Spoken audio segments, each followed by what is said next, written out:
So, well, to start today, we're gonna start just bringing the key takeaways from yesterday.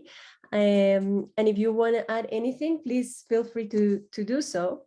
So from yesterday's sessions, we had we kind of went into understanding what nature is, the concept of nature, and how it's interconnected with human societies. We learned about the triple planetary crisis, how we can be part of the solution through resilience building and environmental sustainability, and the role of the Red Cross, not only in mitigation, but also in adaptation and loss and damage areas at all levels. How collaboration is key, and we learned of some initiatives and some things that the Red Cross is working on already on this issue, and how climate and nature are cross-sectoral. And from the group discussions yesterday, I think that was the main thing, that everyone understood that the interconnection with these topics and the importance of learning more about it and taking action on it. So I will, this is just kind of to bring some of the main things from yesterday. And well, I'll give the word to Arnaud to introduce today's session. Thank you, Catalina. So good morning, good afternoon, good evening, everybody. Nice to have you here. So today we're gonna dive a little bit into the details on resilience building strategies, programs, and operation. We've seen yesterday we have 2 entry points: reducing our negative impact or strengthening resilience. And today we're really gonna dive in the resilience building strategy, the green one, when the other one is the blue one. So we're going to be in the green side. We're going to talk about the ecosystem. What is an ecosystem? What are ecosystem services? And what it means for us, resilience strengthening, something that we already do as a movement, and how we can tweak things a little bit in that challenging environment. Then we're going to have a focus on nature-based solution. There is an S that shouldn't be here. It's nature-based without S, I think. We're going to introduce the Nature Navigator and the R2R as a twin pack. Sorry for my mistake. And we're going to see one current project implemented in Vietnam and in the Philippines with colleagues from VNRCS and colleagues from TRC, as well as American Red Cross. Let's see the agenda in details. Oh no, first expected outcome. So today we will, once again, as we said yesterday, we want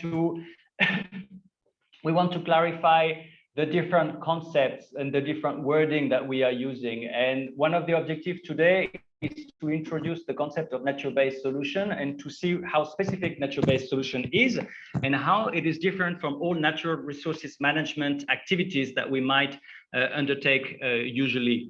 And we really want to clarify this difference.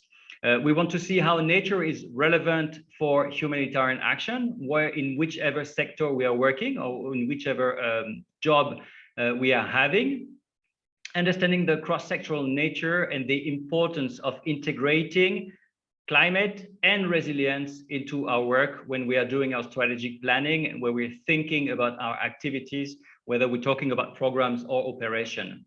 And we're going to discuss a little bit tools and approaches that are in this field of building or strengthening resilience. Next. Thank you. So as I was saying, today I will have a little discussion about the ecosystem services and the uses of the ecosystem, and also covering a little bit all this wording which is under the resilience strengthening, and how we, once again, how we're already doing this and how we can tweak a little bit things to do it differently in a challenging environment. Then Kathy Bimson, she's Program Officer, Water, Wetlands and Nature-Based Solution for the IUCN based in Bangkok. And thank you, Kathy, for joining. We'll introduce the nature-based solutions, what is hiding behind what I call this toolbox, and how interesting it is to work with nature.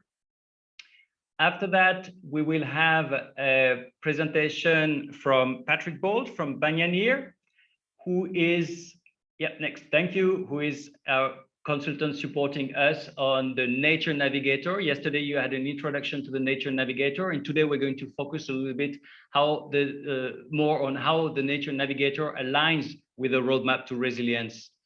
And after that, we'll have a really very tangible and practical presentation of how we are implementing this tool, Nature Navigator, together with the roadmap to resilience, with Colin presenting from the American Red Cross. He's the regional preparedness advisor for the American Red Cross.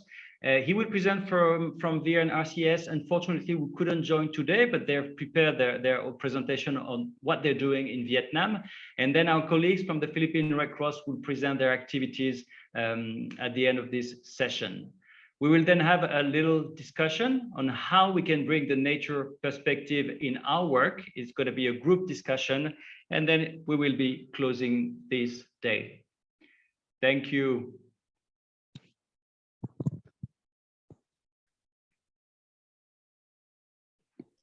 Now I will invite you for a quick Mentimeter question, a couple of questions in Mentimeter. We just want to get to share with it, understand who is today with us. So I will just open. Sorry. So you can go and you can please go to menti.com and use the code 60246950.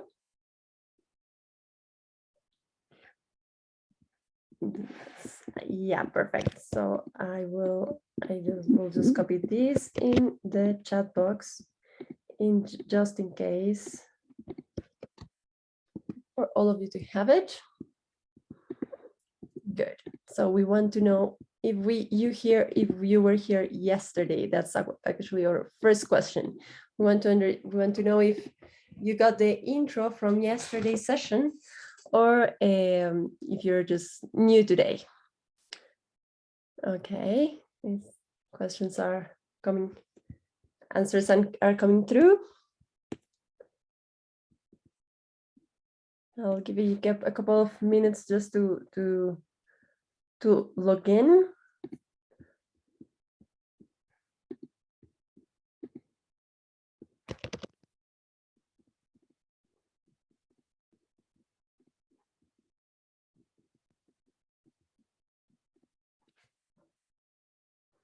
Okay, I'll just give you a couple of seconds. Okay, well, the majority of you have definitely attended yesterday's session. It's great to have you back.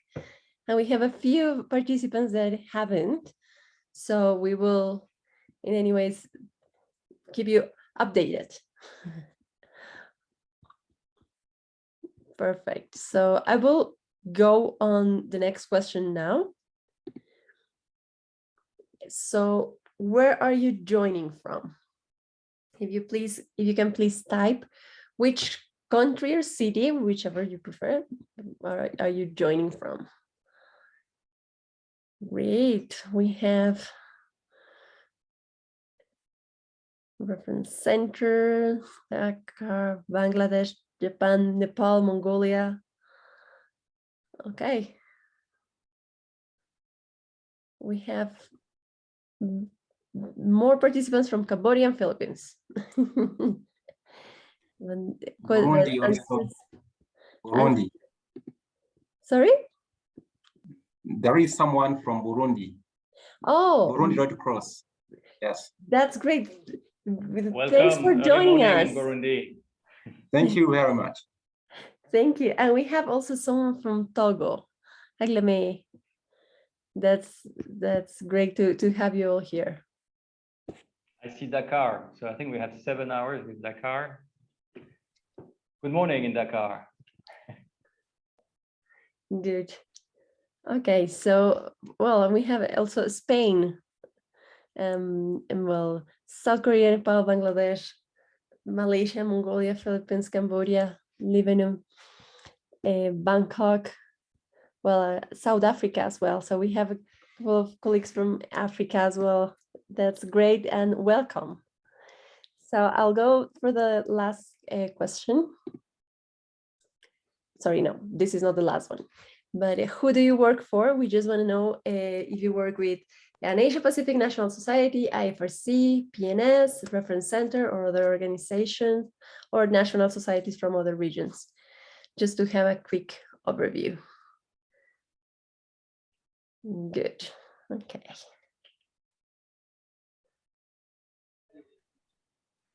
Okay, today we have less IFRC, more Asia Pacific National Societies. That's great. And we have also other national societies from other regions, reference centers, other organizations as well. Well, that's good. I think there are a couple of answers still coming through. Good. Okay, this is kind of the map for today. We have definitely more participants from AP and from other regions. That's great. Thanks for joining so early for some of you. So the last question that we wanted to ask is, what are your expectations for today? What do you think, based on what we just saw on the agenda and basically the topics that we will be addressing? What are your expectations? What do you want to learn today?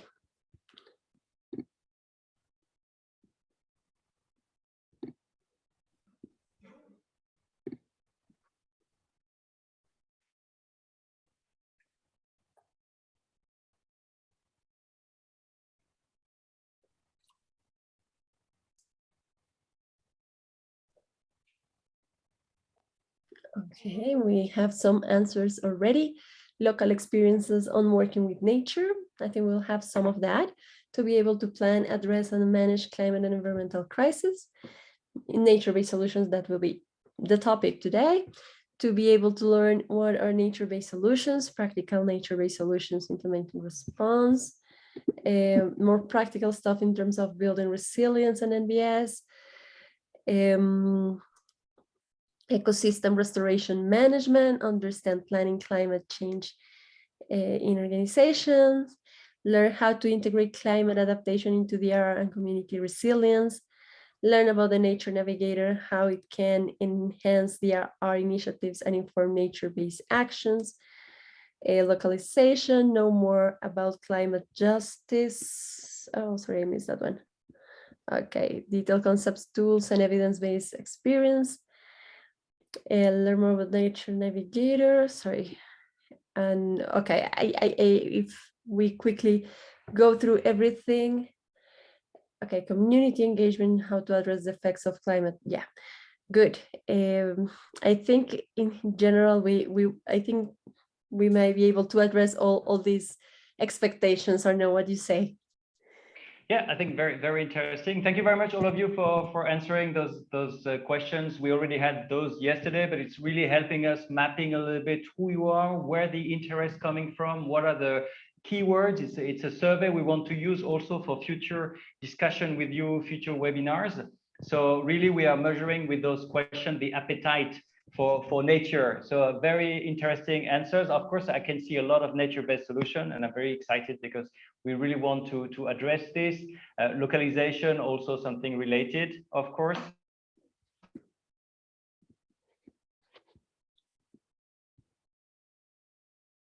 Answer. Okay, I don't know if that's my computer freezing. No, it's okay. You're back now. Okay, ecosystem-based DRR, a lot of very interesting things. Good. I think we can start trying to answer as much as we can, and feel free to ask questions, raising hand after the PowerPoints or in the chats. And we will have little discussions. Do you have any questions before we start?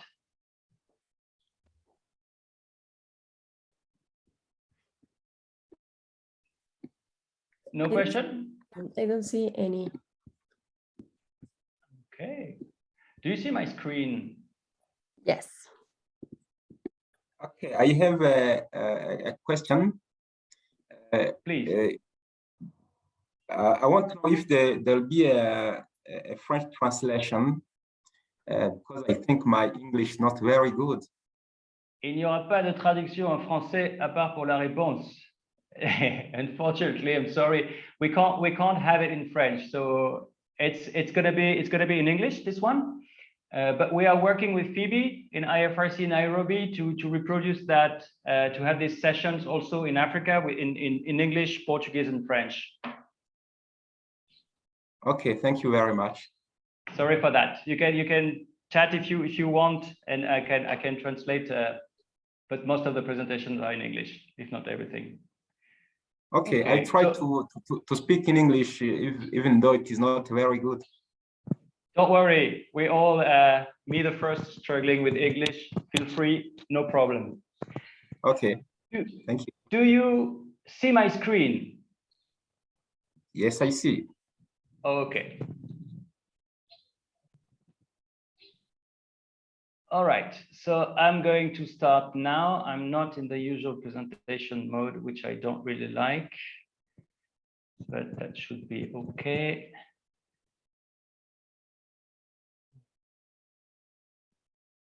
Okay, all right. So thank you very much. So we're going to cover a little bit to link with what we did yesterday in this first session today, which is called Services and Use, but it might have a different name, like words, terminology. We're going to talk about all those concepts you're going to see. We're going to start talking about ecosystems and introduce the ecosystem services, saying what are ecosystem services. We're going then to have a look on what can we do to act on the crisis. For those who were here yesterday, you already know what we talk about. And we're especially going to have a focus on these strengthening resilience activities we were talking about. And when we talk about strengthening resilience, we can split it into different approaches. Keep doing what we already do, taking in consideration the changes and integrating the changes. It's a bit of a gradual stepping into how we can address those crises as an organization that we're going to discuss. And at the end, we will introduce the nature-based solution, but only from a very quick short video from IFRC. And then I'm going to, after that, leave the lead to Cathy, who is going to introduce it from the IUCN point of view. Okay, so yesterday we've seen nature. Nature, as I said, there's no official definition or definition recognized by all the organizations. So we define it with the Britannica. I found this definition in the Britannica and mixed it a little bit. So don't use it as a quote.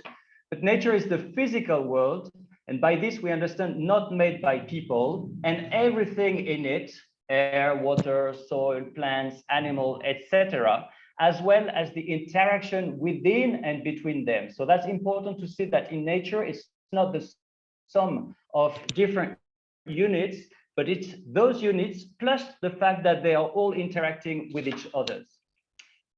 And even though things that are made by humans are not part of nature, like cars or buildings, etc., humans themselves and human societies are one of the pieces of those of nature. We belong to this global system. So I have a little magnetizer here to zoom a little bit to see a little bit what we talk about when we talk about those little gray dots, these little systems to which we are connected. And this system, they are called ecosystems. Ecosystems is a community of living organisms with their non-living environment acting as a functional unit. So I said earlier that nature was a system with different units connecting with each other. Well, imagine we are zooming in this global system and you are focusing on one of those little units. It is itself a system of different units in specific conditions and that are interacting as one. We have different types of ecosystem. I've put here a picture of terrestrial ecosystems. Forest, for example, forest is an ecosystem. It's a very specific place with plants, animals, soil, and also other non-living like minerals or rotten wood, etc., etc. All those units are interacting together, and all together they are creating what we call an ecosystem. We have here only terrestrial ecosystem, but you can also consider marine ecosystem. In the sea, we also have these kind of units, different units according to the conditions created in those ecosystems. And of course, there is something here which is missing. It's human being. As I was saying earlier, human being and human societies are part of the ecosystem. They are pressuring ecosystem. They are also benefiting from ecosystems. This benefit from ecosystem is called an ecosystem service. I'm not sure that definition is very, very scientific, but I love it. Ecosystem services is what nature provides us for free. It's the services, the benefit we can have from nature. And there are 4 types. Usually we consider there are 4 types of services that ecosystems are providing: provisioning services, supporting services, regulating services, and cultural services. So if you look on the right, I think the most easy to understand are the provisioning services like food, water, raw material. Everything is produced by the ecosystem. It's produced by nature. This one unit of nature, which is called ecosystem, is providing to human and human societies food, water, etc., etc. We also have other types of services like regulating services, for example. And there is one which is climate, the microclimate, but also the macro climate is regulated by ecosystem. We can look at natural hazard regulation. We always hear about the mangrove, for example, that absorb a shock like a typhoon. And this is what we can consider as a natural hazard regulation. We have supporting services, biodiversity. We're going to talk about it a bit later, and all the cultural services also that are very important for our mental health. The way we interact with nature, with the ecosystems around us, is also very much related to tradition, local knowledge, religion, also all these aspects, and peace, of course, also. So the ecosystems around us are providing services, and we are using those services. But let's go back to the presentation we had yesterday. Those ecosystems are under stress. The stress are coming from the 3 crises we've been presenting: the climate change crisis, the biodiversity loss and environmental degradation, as well as the pollution crisis. All those crises that are self-fueling themselves, that are fueled also by human and human society, they are putting a pressure on us. They are disrupting the ecosystem services. They are challenging the ecosystem services. They are changing a little bit the services that are provided to us. And as a consequence, we can see that we have higher extreme events, more frequent and higher intensity, difficulty with lower agricultural productivity, water stress, etc., etc. And as impact, we've been also discussing that yesterday. Of course, the worst loss of lives, but also loss of livelihood, infrastructure, migration, etc., etc. And all those impacts are affecting us differently. They're not felt equally among people, and the most vulnerable, the most affected. What can we do? We introduced this yesterday. We have 2 entry points in those crises. We can work in the midst of the crisis by strengthening resilience, meaning we work with this changing environment and we strengthen resilience of the community, but also of ourselves as an organization in this complex and challenging environment. And we have another entry point, which is called the environmental sustainability, where we're going to address the root causes of the crisis. We're going to try to reduce our negative impact on the environment. So those 2 aspects are complementary, and we have to unpack the concepts to make them easy to understand. But we will see in some examples today and tomorrow that there are sometimes 2 ways of acting that can be mixed and interlinked also. But today we're going to focus on strengthening resilience working within the crisis. Strengthening resilience. So first of all, we can take a minute to remember what is resilience, or what are resilience, because it's a concept that is used by a lot of organizations in a lot of different sectors. So the understanding is sometimes a bit different. So for this session, when we talk about strengthening resilience, we talk about the ability of systems to absorb disturbance, stressors, and to reorganize themselves without collapsing. It's the ability to absorb a shock, a difference in the environment that will make you or your system able to adapt maybe to those new conditions, potentially to transform also in order to be only to avoid collapsing actually. And we can talk about resilience at different scales. We can talk about an ecosystem resilience. We can talk about an organization resilience. We can even talk about societies or human societies or community resilience. And this is what is in our core DNA as the movement, and the IFRC definition focuses on community. So for us as IFRC, when we talk about resilience, we are mainly talking about community resilience. So our system are the communities. And we want, when we say we want to strengthen resilience, we want to strengthen the ability of the communities to absorb disturbance and to reorganize without collapsing. So the definition is the ability of communities and their members exposed to disaster, crisis, and underlying vulnerabilities to anticipate, prepare for, reduce the impact of, cope with, and recover from the effect of shocks and stressors without compromising their long-term prospect. So when we say that, it's something we already do. We already work in strengthening resilience, the abilities of community to absorb stressors and crises, and to be continuing on their path, moving on their path of development. So I'm saying that because really the idea of that presentation is to say that we're not going to do everything differently, and we have a lot as a movement to build on in order to face the crises that are happening at the moment.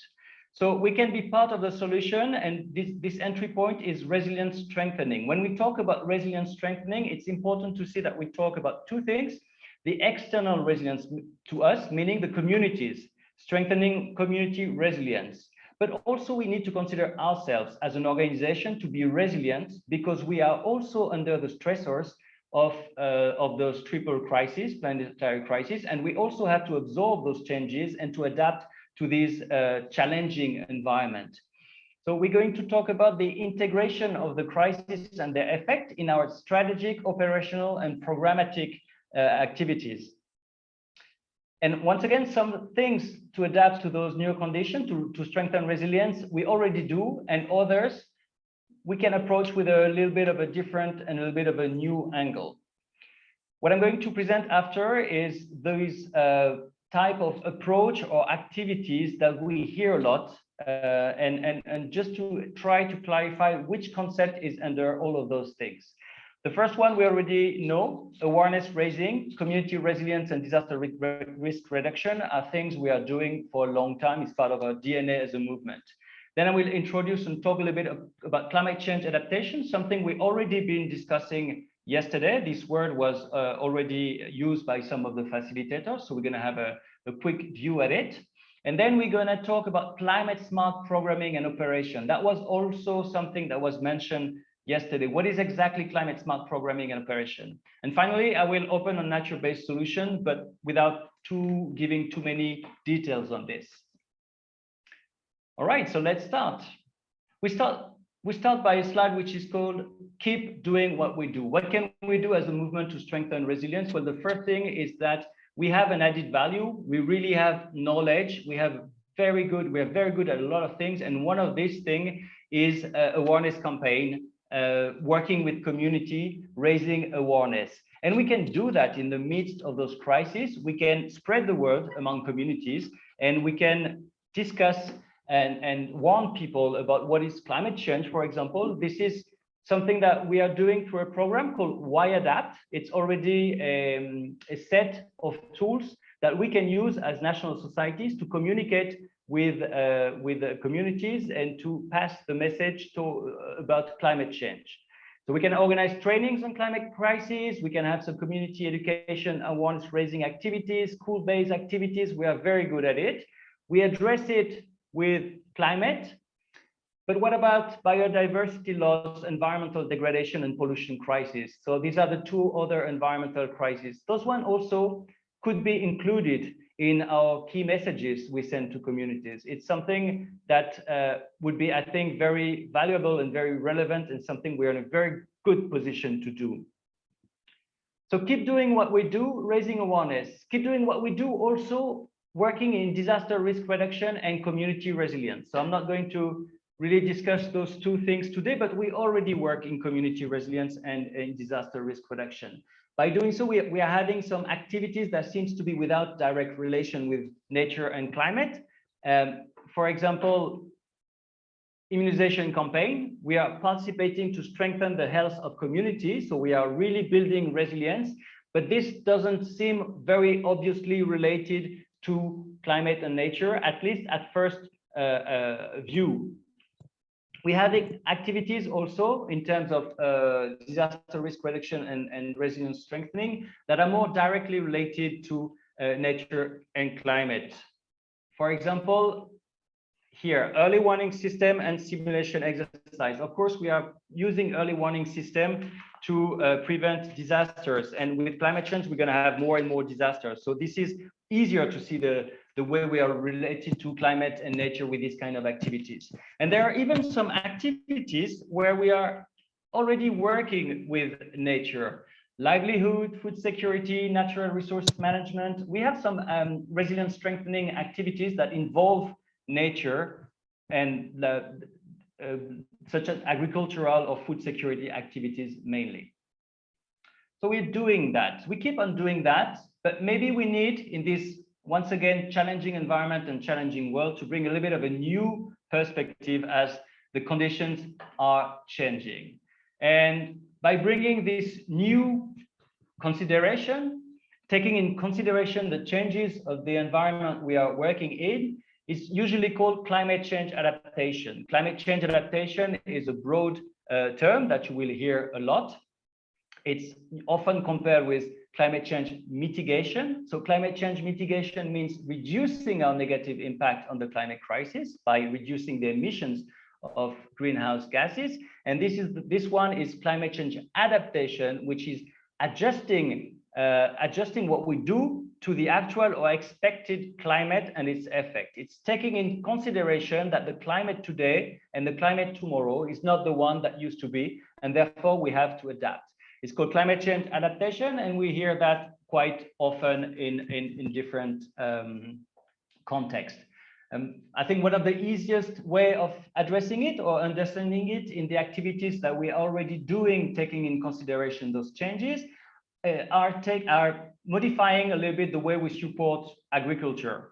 For example, in an area that was free of drought, with a good water cycle, we could use certain variety of crops. If the conditions are changing because of climate change, we have more drought, less water, so the conditions are changing for the crops to grow. Therefore, we have to adapt by using a different kind of variety. And we can introduce in the agricultural system drought-resistant variety. We can do that in agriculture. Another aspect to look at is, for example, those flood resilience shelter. You can see that these houses has been built higher than the ground, because maybe in that city 20, 50 years ago when it was built, the floods were happening elsewhere. But now with climate change, the cycle of water change, maybe the river change a little bit, and we have new constraints that bring floods now in that area. So to adapt to these new conditions, the dwellers here are constructing flood resilience shelter that can absorb the shock of the flood. So climate change adaptation is really like the broad thing. Very briefly, I wanted to talk about this loss and damages that we are going to hear a lot. I would like to give you a very fine definition, but I don't have any. So I can ask here in the audience whoever will be ready to help me clarifying this loss and damage. We hear it often as what is going to be lost despite adaptation efforts, meaning that things are changing, the conditions are changing, the ecosystems are challenged, the human societies are challenged, and despite all our efforts to adapt by using different crops, by adapting our infrastructure, as I'm showing here, there's a limit that we won't be able to reach, and we might be losing forever some aspects of our surrounding environment. And this is usually what I hear as being the lost and damage definition, is what is lost and can't be saved. There are other definitions that says that it's taking it more as an insurance aspect, and this would be what is lost after a major event, a disaster, which is related to climate change because it's been stronger or because it happened more frequently during a season that it used to happen. This is just a quick introduction to loss and damages. I'm really happy to open that discussion with some of you who are probably a lot more experienced than me to have a clear definition on this. Okay, so we've seen that we are already working in resilience strengthening with raising awareness, community resilience, disaster risk reduction. We can see that we are already also taking in consideration the changes of the condition with all what we call the climate change adaptation. And there is maybe a last step we can do as an organization, which is really integrating the changes in the way we work. All areas of our work are affected by climate change. We also discussed that a little bit yesterday. If we talk about disaster management, it's easy. It means more disaster, more events, so more preparedness, new places affected, rising risk. If we talk about health, it's changing the disease patterns. It's going to be also our health system or infrastructure that are going to be at risk. Water also is going to be affected by climate change, of course, shortages, difference in quality, higher prices if we talk about livelihood and water. Livelihood, food security, the example of agriculture is, of course, the most straightforward. If the conditions are changing, the varieties of crops are changing, the inputs needed are changing, the equipment might be changing. We can talk also about shelter, migration, displacement, which is one of the main sectors in which we are working as a movement. We're going to have new vulnerable population, new people affected, new routes, etc., etc. We can see that climate change is going to impact all of our work area. So as an organization, we want to have a climate smart programming and operations. By doing that, it means we want to integrate the rising risk of climate change into everything we do. We don't want to have a standalone project addressing climate change because it's been proved not to be effective, but rather we want to think climate change in everything we do, in every sector we do. So our goal is to have the interventions in different sectors that are climate risk informed. We know more or less where we're going and we take in consideration, we understand the different risk scenarios and we take them in consideration where we plan our activities. We have three levels, I would say, regarding climate. And the first one is climate not consider. That one, not the one we want. We don't consider changing climate risk. Then the other one is being climate aware, meaning your program and operation, the way you work, taking consideration past and current climate and weather information. But this is not enough. It's good to take climate in consideration, but what happened in the past is not what's going to happen in the future. We can be more, we need to be more predictive. We need to be more focused on climate change. And to do that, we have what is called this climate smart, meaning that we are really taking in consideration all available climate and weather information, all the models we have, and we do a bit of futurism a little bit. We can project ourselves in the future, see what the conditions are going to be in the future, and we are designing and adjusting our activities based on this. Just raising a question here, we are talking about being climate smart. Climate is heard a lot, as the main crisis, but we said that we have other crises, biodiversity loss and environmental degradation on one side and pollution on the other side, in addition to climate change. So even though, and we don't want to add a new word, of course, but when you are going to do your planning in your national society, when you plan climate smart programming and operation, I suggest you do what you want, but to do climate and nature smart programming. Let's also take in consideration the ecosystems, the way they're working together, the interactions we have with ecosystem, the protections of ecosystems can also be something that is cross-sectoral and affecting the different sectors of activities we are working in. So just a little bit of sensitization for nature. The last thing I want to introduce today and very shortly is the nature-based solutions. Nature-based solution is a quite specific approach. I call it a toolbox because it's addressing different challenges, different stressors, and it can both be used for climate change adaptation and climate change mitigation. We're gonna see that a little bit, but today we're especially going to focus probably on the I let Cathy talk about it. Just want to give you the definition of nature-based solution because it's something very specific, and then we'll have a short video.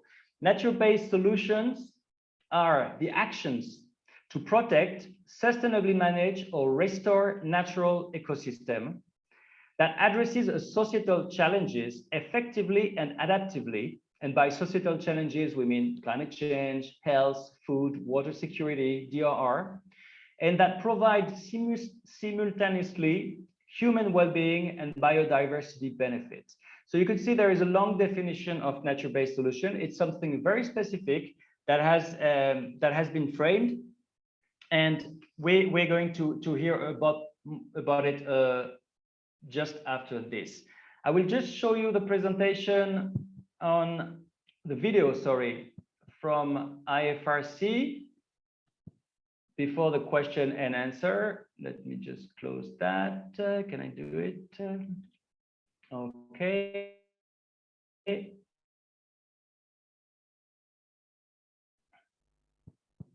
think I need to stop sharing and share again. All right. And I'll let you with this little video.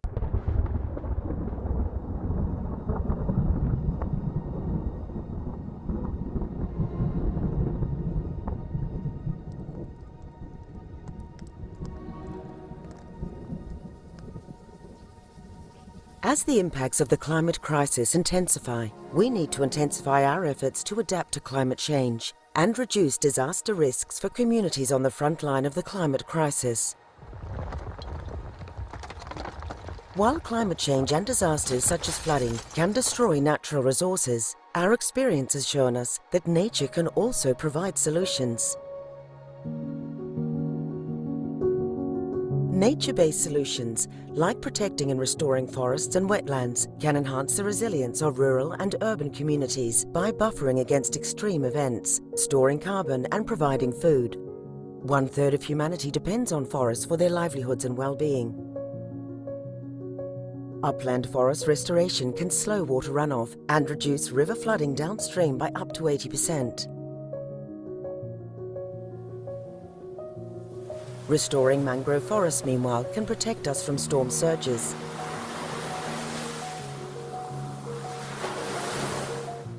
At IFRC, we believe that nature-based solutions are thus critical. We call on all humanitarian, development and climate actors to partner in scaling up the use of nature-based solutions in communities throughout the world. Now is a time for action with nature. Join us.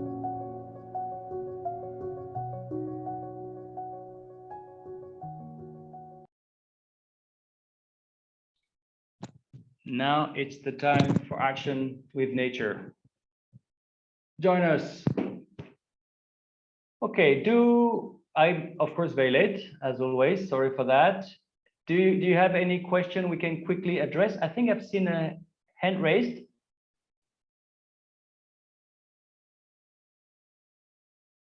Is it still raised? I think it was Bindu, but not sure. I don't see the hand raised. I don't see the hand raised anymore. Do we have any question? No, thanks. Yes, No, thanks. Thanks for the excellent presentation. I was thinking that you require a reflection for our side on loss and damage. So, indeed. If we are wrong, you can correct us. As per my understanding, damage is something which is tangible, which we can see. However, a loss is a change in the economic flow, like the one we had during the COVID times, that there was no like tangible infrastructure loss or anything, but there was a severe economic flow loss, like there were changes in the economic flow and the economic losses were available. So as per my understanding, the losses is the changes in the economic flow, but damage, it is something which we can see like infrastructure loss or something which is a building is damaged. Those can be categorized under the head of damage. Please correct me if I'm wrong. I would not, but I don't know if somebody wants to have a word on this. Otherwise, we keep it for future discussions anyway, because this is, I hear more and more this loss and damage. Good. So I think we can move on to the next presentation by Cathy Bimson from IUCN. Cathy, are you here? Yes. Yeah, yes. Thank you very much, Cathy, for joining and helping us. So Cathy, you're Program Officer, Water, Wetland and Nature-Based Solution for the IUCN based in Bangkok. And I let you giving us the presentation on what are those nature-based solutions. Thank you. Excellent. Thank you. Let me share my screen.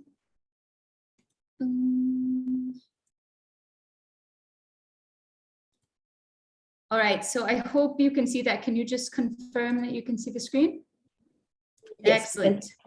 Yes. So hold on just a second.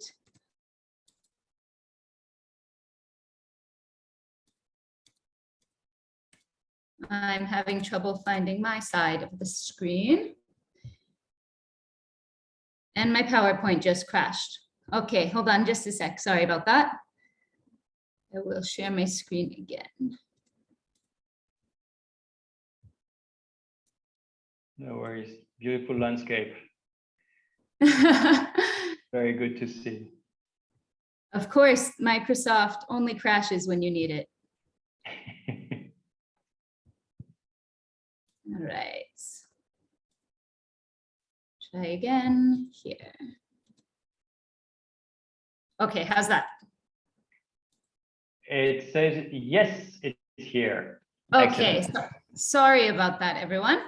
So thank you for the introduction, Arnaud. So as Arnaud said, my name is Katie Bimson. I'm based in IUCN's Asia Regional Office in Bangkok, where I'm a program officer for water, wetlands, and nature-based solutions for climate. So I'm not sure how familiar you are with IUCN, but IUCN stands for the International Union for Conservation of Nature. We are one of the world's oldest and largest environment organizations. We've been working since 1948 on conservation, and we're a membership union. So we have members all around the world in 160 countries, consisting of state members. So many of the countries that you all are from that I saw in the Mentimeter are state members. We also have nonprofit and NGO member organizations. And recently, we've also added Indigenous peoples groups as organizations to IUCN. So we really work currently on 5 main program areas, looking at species, coastal and marine, water and wetlands, protected and conserved areas, and forest and agricultural landscapes. And we have 3 main strategic themes that kind of run in between all of those program areas. So today we'll be talking about nature-based solutions. We also work on livelihoods for nature and governance and rights. A quick overview of where we're working in the region. So our regional hub, as I mentioned, is in Bangkok. We have country offices on the map. You can see all of the orange dots. So we have 16 country offices in the region, which I think overlap with where a lot of you are from also. And we work in 48 countries in the region through over 200 staff. So quite a big footprint here. And the thing I came to talk to you today about was about nature-based solutions. So here's a mangrove restoration that's happening. And perhaps this is one of the most famous or well-known nature-based solution approaches in the region after the tsunami and the efforts to restore coastal areas. So as the presentation before me mentioned, we are facing a lot of complex challenges. We're looking particularly at nature-based solutions and what nature-based solutions can address. And they can help with a lot. They can help with enabling food and water security and addressing environmental degradation and biodiversity loss. In the context of the pandemic, we can really look at how nature can help address human health issues and reduce disease transmission. Of course, when we look at climate change, we can also think about nature-based solutions as a means for disaster risk reduction as well. And we can consider the impacts of economic and social development when we implement NBS. So NBS can help through the provision and restoration of ecosystem services. So Arnaud already identified these and spoke briefly about them, so I won't go into too much detail here. But really the way that we are using nature and the way that we can implement nature-based solutions comes from strengthening these ecosystem services that are provided for free and that are often unacknowledged when we make decisions. So going backwards a bit, IUCN has worked on nature-based solutions for a while.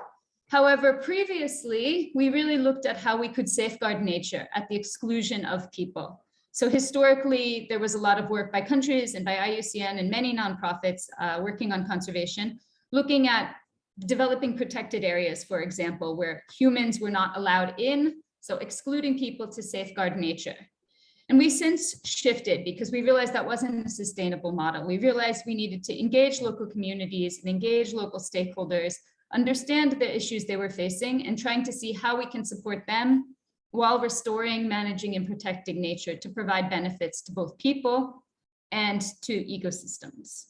So this has been quite a big shift, but we're still building on these conservation norms and a really scientific basis, and then using that to extend our reach and work with perhaps more humanitarian groups like IFRC to engage more people in the practice of conserving nature. NBS has quite a long history. So NBS is based on some of the earlier work that has been done globally and in the region on topics such as forest landscape restoration or FLR, ecosystem-based adaptation, ecosystem-based disaster risk reduction. So there's a lot of terms here and they do get confusing. So I'll refer to them all as nature-based solutions now. But that was kind of the early beginnings of nature-based solutions. And as they continued to gain momentum, there was a call to make a formal definition for nature-based solutions. This was adopted at IUCN's World Conservation Congress in 2016 in Hawaii. And since then, nature-based solutions has really taken off. There's been a lot of interest in nature-based solutions. The private sector has been quite interested in it. And we realized there was a need to really make some kind of standard to help people identify what is and what is not a nature-based solution, because we realized the term was getting used quite a bit in greenwashing and not really for the best intentions. So in 2020, we developed a nature-based solutions global standard. And I'll talk about that in a bit more detail towards the end of this presentation.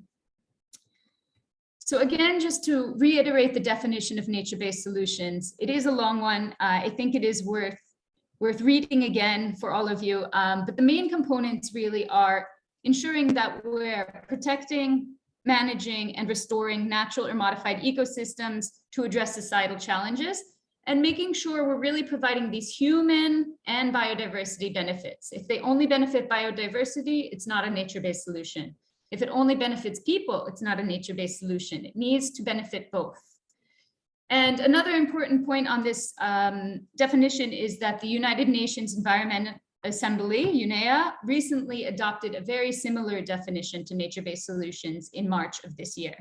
So it's really gaining momentum, really starting to infiltrate lots of different groups that are working on this and definitely gaining prominence. So nature-based solutions, as I said, is quite an umbrella term. So it's a term that has kind of encapsulates a lot of different approaches that have been done with nature. So you might recognize some of these acronyms here, and I know it does get confusing for those who are new to this concept, but nature-based solutions we can think of is any approach that uses nature, manages and restores nature to benefit people and biodiversity. And that can be done through many ways. It can be done through reforestation, through FLR, forest landscape restoration. It can be done particularly for climate, for ecosystem-based adaptation. We can use nature as green infrastructure.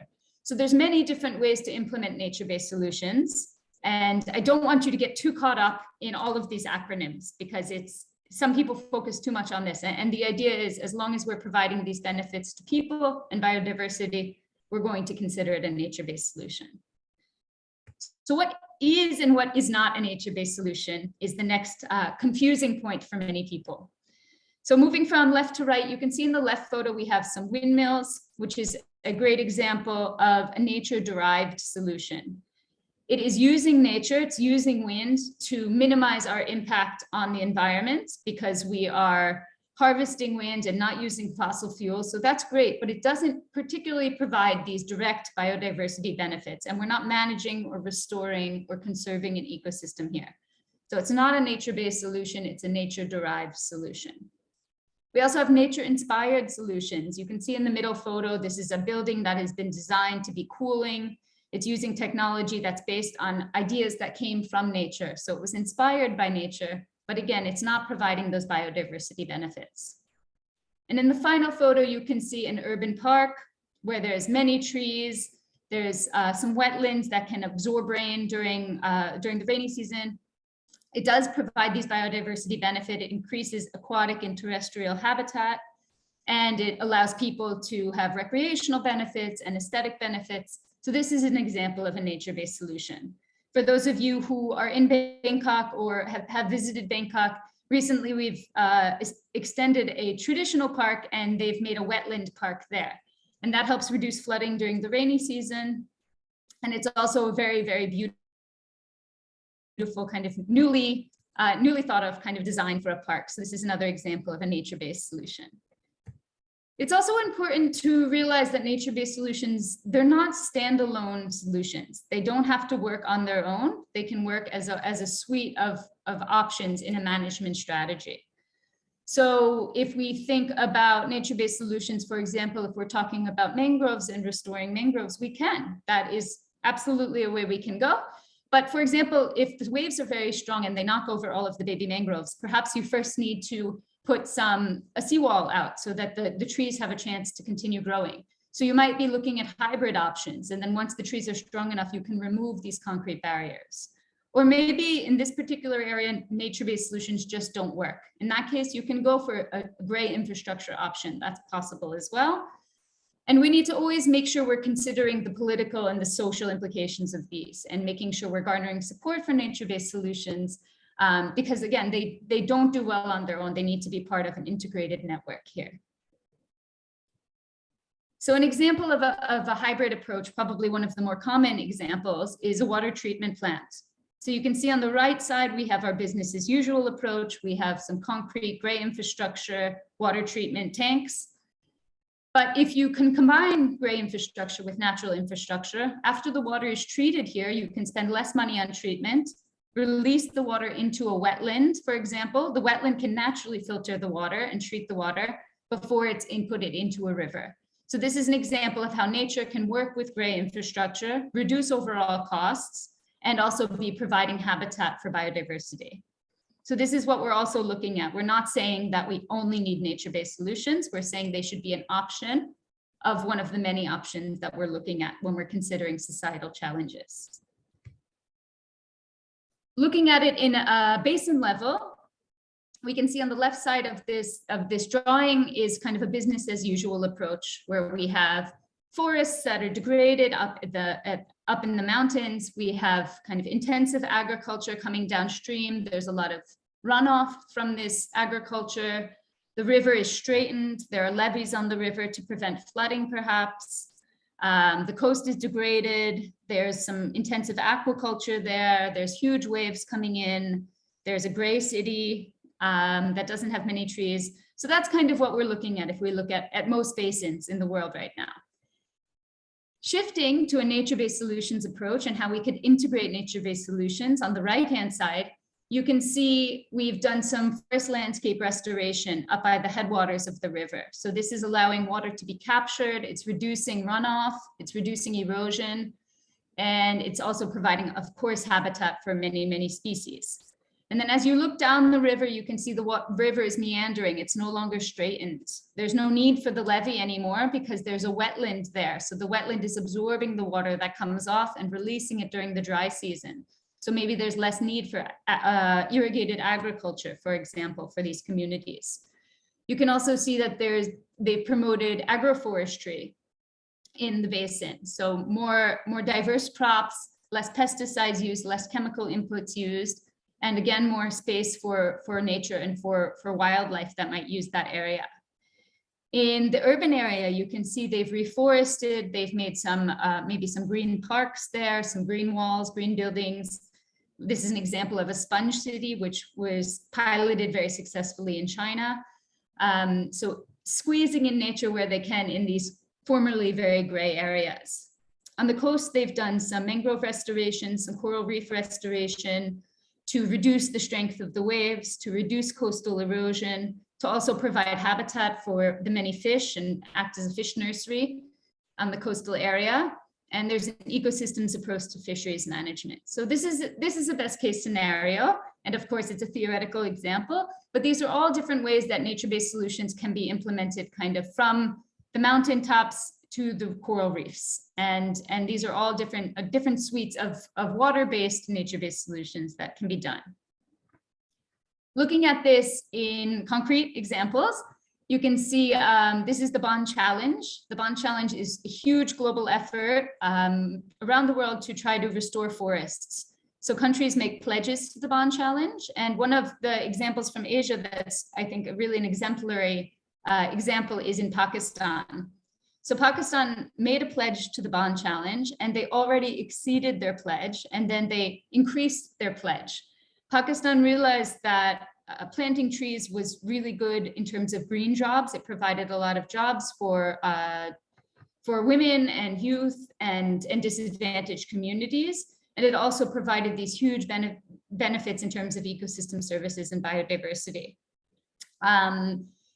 You can see countries in Asia that have made Bond Challenge pledges and are using the the Restoration Opportunities Assessment Methodology, or the ROAM methodology, which is a guidebook that was developed by IUCN and some partners to help countries implement forest landscape restoration. Looking at this with more of a climate angle, you can see we've done quite a bit of work on strengthening climate change resilience, looking at particularly wetlands. I know there was someone from Cambodia on this call and Vietnam, I believe also. So looking at Ramsar sites or wetlands of international importance and understanding how we could help local communities adapt to the impacts of climate change, adapting to increased temperatures and adapting to decreased water availability in the dry season. And how can we restore wetlands to provide these benefits to communities? Moving from wetlands to the mountains in Nepal, we had worked with communities who were facing a lot of damage from infrastructure damage from landslides, and they were needing to constantly rebuild the roads. So we worked with engineers there to understand plants that have really extensive root systems that could help reduce erosion in these roads and save them a lot of costs and also provide benefits, as many of the trees that were planted were also fruit trees. We're also working on blue carbon, so understanding how coastal ecosystems can help store carbon in terms of climate change mitigation, and working with them to help protect and restore these ecosystems to provide benefits in terms of climate mitigation and adaptation in the coastal areas. So as I mentioned, IUCN developed a standard that was really based on a lot of our work and a lot of the project I've just shared. And the standard was developed through a huge consultation process with people from, I think, 200 countries or 150 countries around the world, and really worked to understand what are the key components of a good nature-based solution and how do we guide people in developing the best nature-based solution they can. So the standard that was developed has 8 main criteria, and under each of these criteria, there are indicators to help understand that criteria better.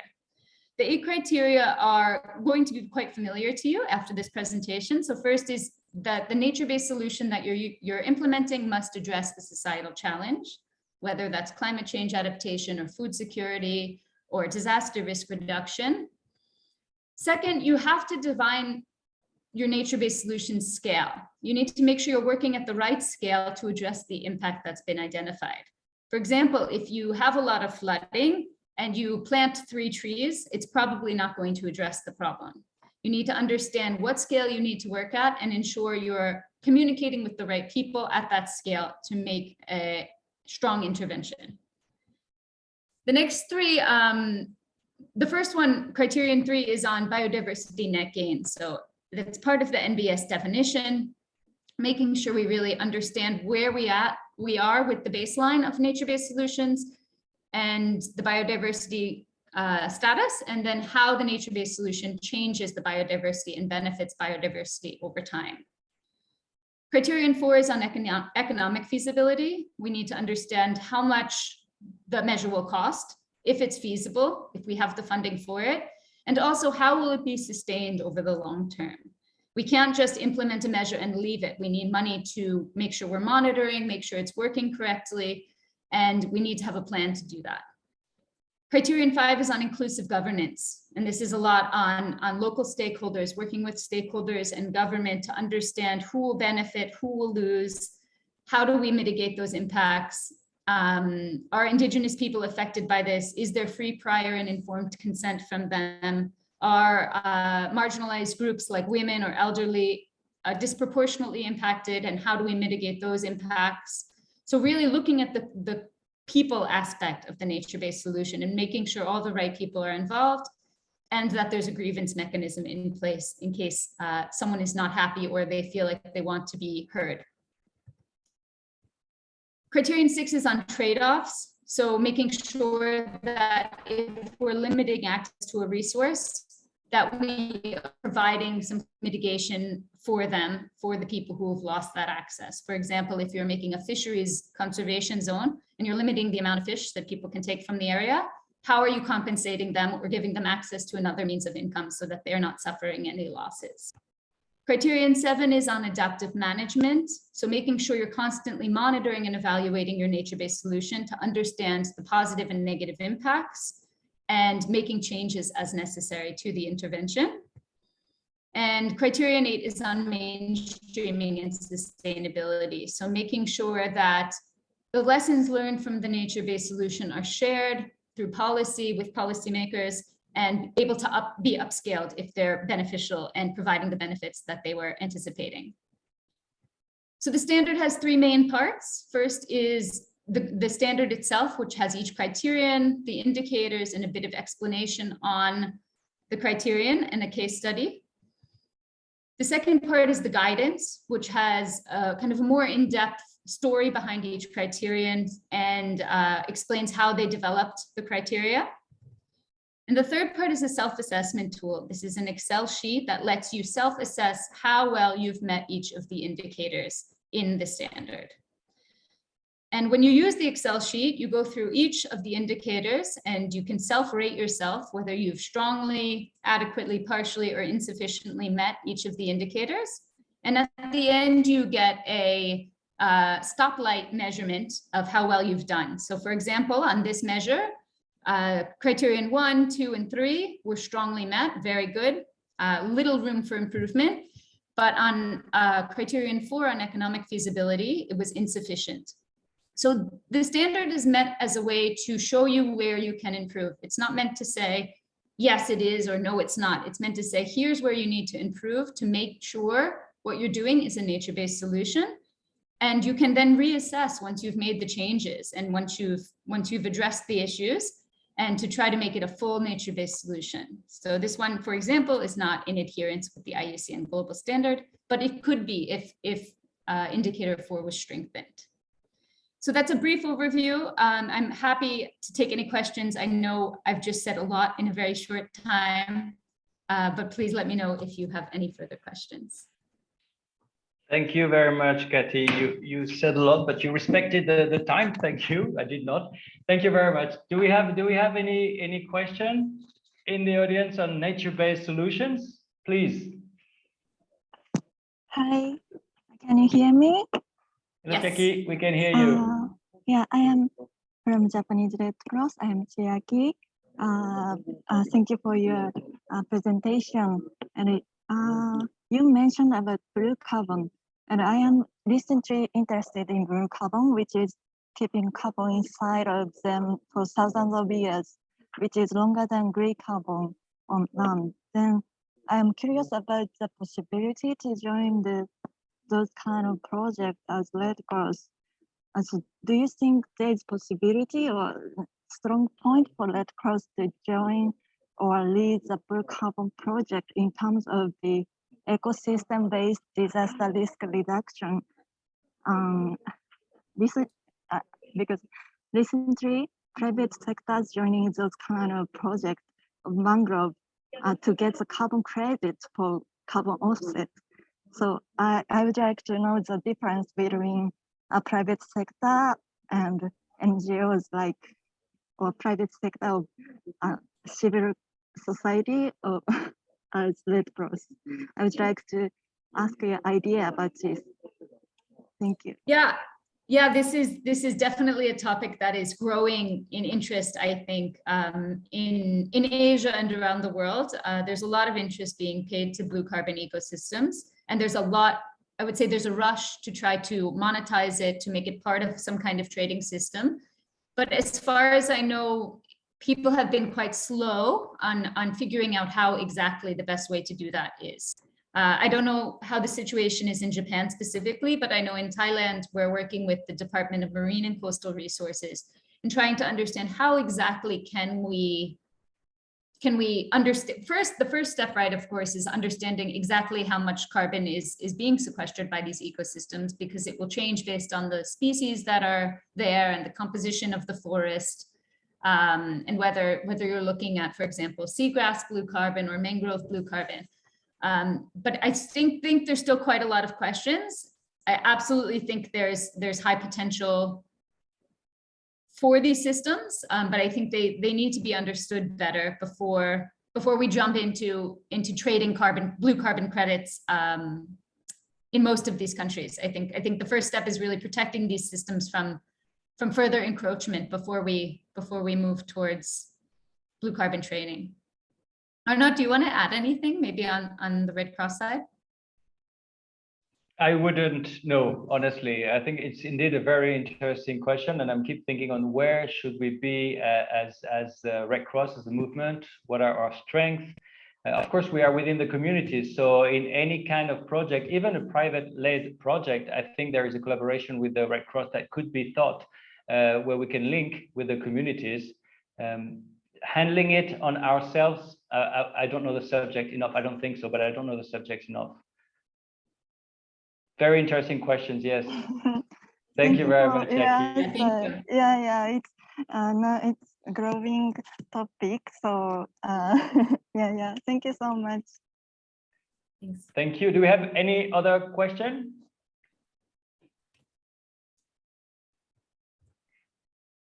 Okay.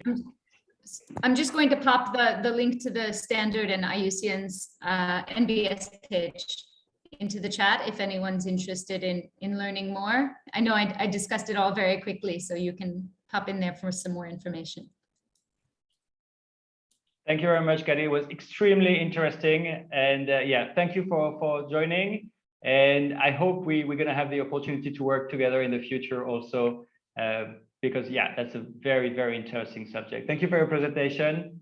Great, thanks for having me. I think we can have a 5-minute break, as always, instead of the 15 promised. Catalina? Yes, perfect. I'm Yes.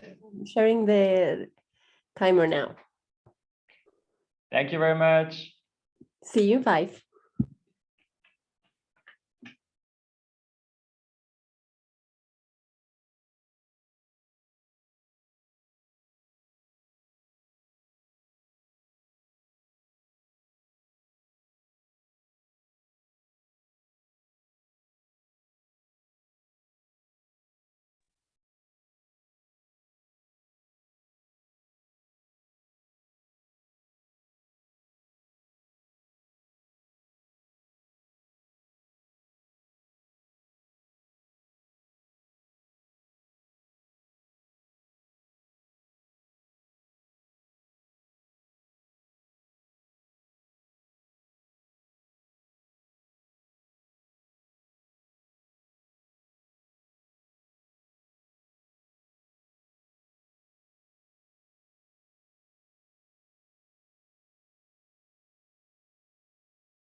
Hello, everybody.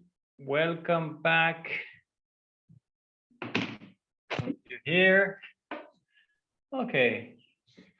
Thank you again for joining. You're 57 this afternoon. I'm really super happy to have that many people.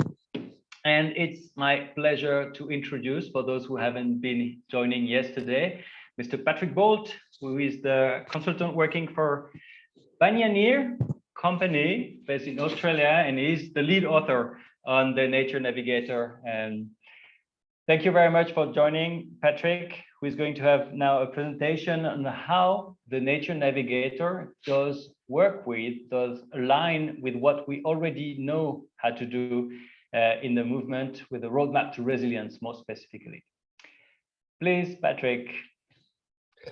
Thank you very much, Arnaud, and welcome everyone. I'd be interested, first of all, to see who has had a look at the Nature Navigator. Can you please go on the reactions button at the bottom and go thumbs up if you have had a look at the Nature Navigator?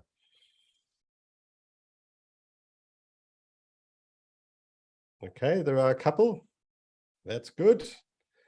I'm pleased to see that, because the Nature Navigator is, of course, just a guidebook. It is nothing without you.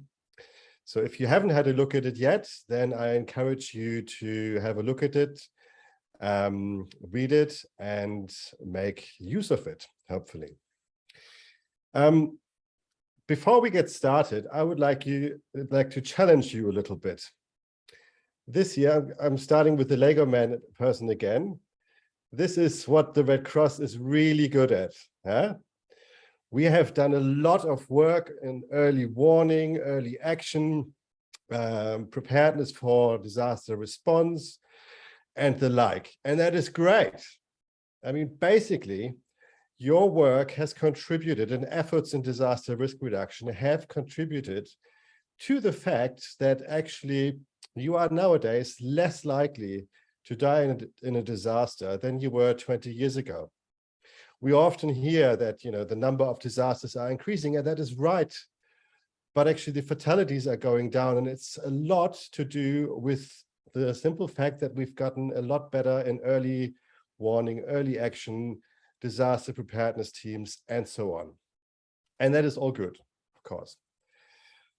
However, if we look into the future, and we can see it already, what is already happening is that the economic damages and losses are going up and up and up. And if you look at the latest global assessment report that was launched a couple of months ago on the future, what we are looking at the 2030s,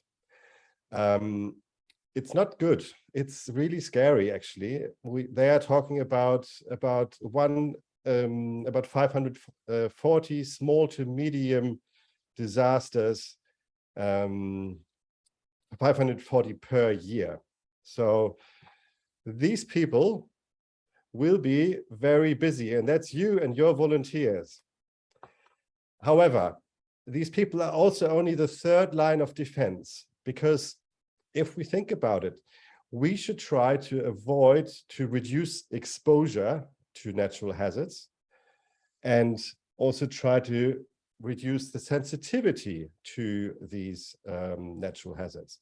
I brought in yesterday the sponge. Yeah? Remember, the sponge function of many ecosystems, such as forests, they help to store the water, and it helps for the water to infiltrate into the ground, so that you have less risk of flash floods, of flooding more generally. Permeable surfaces, ground surfaces, are really extremely useful. This doesn't mean that these people, they will always be busy, but we can do a lot to reduce exposure and reduce sensitivity. And having that said, let's have a look at the Nature Navigator, and in particular, the chapter 4, where we talk about using the process of the Nature Navigator and the roadmap to community resilience as a twin pack.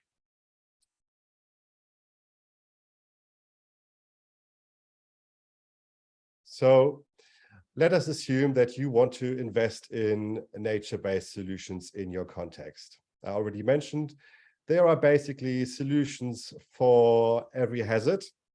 And in the Nature Navigator, we give some examples as to what you can do for different floods, different types of floods. Remember, floods are not always the same. The causes are different. A coastal flood is different to a fluvial flood. So we often need to keep that in mind for storms, droughts, heat waves, landslides, and so on. These are just examples. And it does not say that if you are facing storms, you must always do agroforestry, but it gives you some ideas as to what you may be able to do. It's always important to do proper ecosystem assessments to understand what the best possible solutions could be. In general, we should try to be mindful of 3 critical aspects. The first one is time. I understand from many evaluations that I have done and from working in DRR that lots of DRR projects tend to be on the shorter side. Many are 12 months, 18, 36, but many projects that are centered around nature-based solutions tend to be longer, often 5 years or much more. Not all of these projects are that long, but those where you try to bring in rehabilitation, reforestation, forest restoration tend to require some time. And it's important that we try to avoid shortcuts. So rather than trying to squeeze in a little bit of mangrove planting into a 12-month project, think about longer timescales. Try to think of multi-phase master plans. What could you do over a succession of projects? So one example here includes wetland restoration, where you would want to think about restoring the natural hydrology, the water flows, thinking about the factors that cause the degradation in the first place, because these will need to be addressed. Monitoring for the natural recovery, and if that fails, then you would think about replanting. You may not always do planting at all. Sometimes we also need to recognize the fact that intact ecosystems or ecosystems that have limited levels of degradation may be able to recover on their own, providing that the factors that caused the degradation in the first place can be eliminated. And one project I'd like to highlight is the big mangrove project in Vietnam that I'm sure many of you would have heard of. It's in the Red River Delta in the north, and that has actually been implemented on the basis of an idea that one of the VNRC chapters had, the one in Tay Binh, and it was successively upscaled, but it actually took a lot of time. And actually this timeline is from my evaluation report from 2011. Actually, the project went on for further years. So it's a long time that has to be considered. The second thing that we need to always be mindful is that we have ecosystem experts on board. We need to recognize that we may not have that specific technical expertise in our teams, but fortunately, there are, in the countries that we work in, there are always experts at local universities, research centers, environmental NGOs who can provide that support. We heard from Katie what the work that IUCN is doing, and of course, I'm sure IUCN would be a great source of support and link you possibly to local experts. Ecosystems are complex, they are dynamic, they are independent with other ecosystems as well as with us as humans. So we need to make sure that we have experts on board and work with them. Also, one other thing is the monitoring aspects. We talk about monitoring usually, looking at whether we are reaching our outputs and outcomes. But of course, we also need to know how are the ecosystems progressing? Are they, have our efforts in helping to restore them, are they working? What needs to be done to maybe enhance the performance? And how do they actually perform to reduce risk in the event of a hazard? And the third thing is scale. We need to identify the right scale to maximize effectiveness. Now, this might sound a bit scary because often we work on projects where we have 10, 12, 20 communities, sometimes even less. But here, when we were working with NBS, we need to really think of the ecosystem or landscape scale. So thinking of a watershed, because the different aspects of that watershed are related to each other. Scale is important because we need to have some level to actually reach that intended protective effect. And that means that we may have to work with multiple communities in one ecosystem or landscape. I give you an example, mangroves. We have heard a lot about them, but if we plant just one row of mangroves or 3 rows of mangroves, that doesn't do the trick. It rarely does the trick. We need to have a certain width of the mangroves so that the waves, the storm surges can actually be reduced. Maybe I'll leave that there. And of course, one thing we should consider, Katie mentioned it before, is the IUCN global standard. In the Nature Navigator, we summarize that on 2 pages, but it's good to understand this document with the 8 different criteria. Now, let's turn towards the process that is aligned with the roadmap. I hope that you are familiar with the roadmap to community resilience. There was an initial version in 2016, and it has since been updated and more aligned with the enhanced vulnerability and capacity assessment. It comes in 4 different stages, and when we developed the Nature Navigator, try to make sure that we align it as much as possible with those 4 stages. Now, before we come to the actual roadmap, which looks at 1 community or 2 maybe, but it's very much focused on one community, we need to actually think at a higher level. We should think about national level entry points. We should make sure that we have broad knowledge and data on climate change, on disasters, and on ecosystems. So what does climate change mean for a country, for its ecosystems? What are the trends in terms of disasters? Who is being affected? We should have a good understanding of the policies and the plans that are already in place, because many of them relate to the implementation of nature-based solutions. There are regional development plans, there are watershed management plans. For example, in Bangladesh, I know they have the Delta, what's it called? The Delta Plan 2100, I think. That can be opportunities that we should consider. We should understand who are the players at the national level, what projects already exist, who could we link up with. Often there's also some funding. Local funding is often available for something like this if we integrate it well with the efforts of local government agencies and their plans. And on the basis of the information we have at the national level, we can actually make some decisions on broad site selection. So what provinces, what areas do we want to focus on first? Where is there opportunity in terms of ecosystem restoration, as well as where is the vulnerability to hazards particularly great? And then we come to exploring actual NBS in the selected sites. And that's basically where we align with these 4 stages of the roadmap.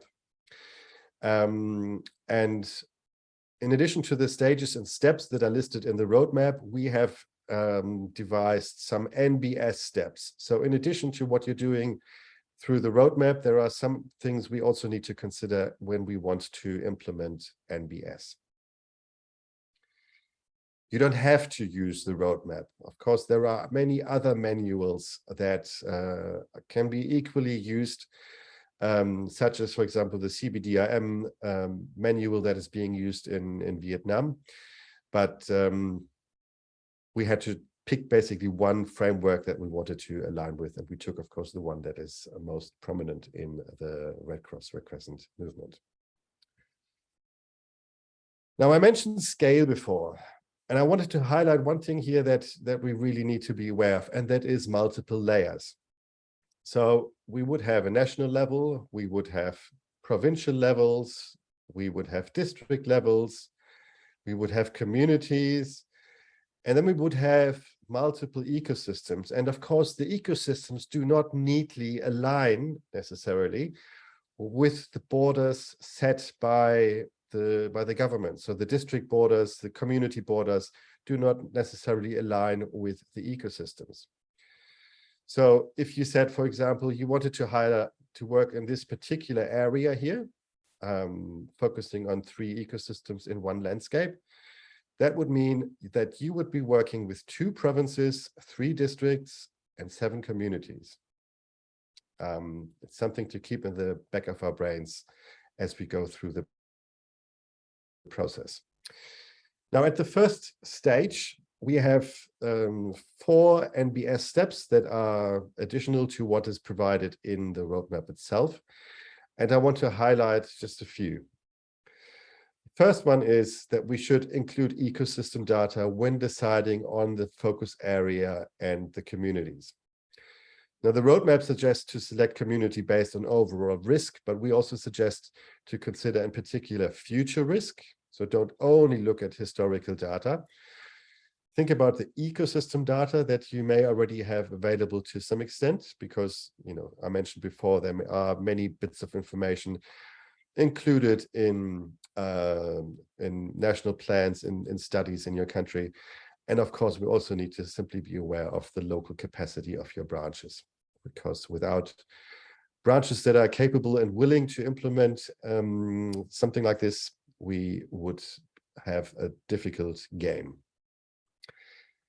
There are also some different mapping tools available, and one thing I'd like to highlight is the PEDA opportunity mapping tool. So this overlays potential for ecosystem degradation, data on ecosystem degradation, as well as hazard vulnerability, and then gives you a rough idea on areas where it would make sense to apply NBS. The other thing I'd like to highlight is that under step 1C, we need to map and engage stakeholders at an ecosystem scale. So we need to, of course, look beyond the community. We may have already identified and should have already identified the national level players, but we need to think of all the various local stakeholders at ecosystem scale. And here in particular, the environmental actors. So that can be ministries or departments for the environment, NGOs working on the environment and the like. And we shouldn't only think of possible partners, but basically a stakeholder is everyone who has a stake, who's affected negatively or positively by what you may decide to do in the end. We have a little appendix in the Nature Navigator for stakeholder management, and I'll just show you one of them, sort of one little snapshot. So we try to suggest that we break stakeholders down into the influence and the power that the stakeholder has into essential, important, and interesting. And then also we try to find out through the process what are their stances and what is the interest of these stakeholders, and work with them. Stakeholder management has to be continuous. I'm sure you know very well. At stage 2, I'd like to highlight a few points. So we should in general try to bring together 3 aspects here. We do the community risk assessments. This is something we do in each community. And I'm sure you all have been working on EVCA or VCA processes in the past. We should bring in the ecosystem assessments. So this is the process that we do with the help of experts. And we should bring together the context analysis on the basis of the plans, the policies, and other projects that are relevant to our area. And based on this, we should seek to define high-level objectives that we can agree on. What do we want to achieve? I want to briefly highlight what an ecosystem assessment looks like. So it includes 5 aspects: the setting. So what are the communities? What are the ecosystems? The hazards. What are the key hazards, and what is the interaction with the ecosystems?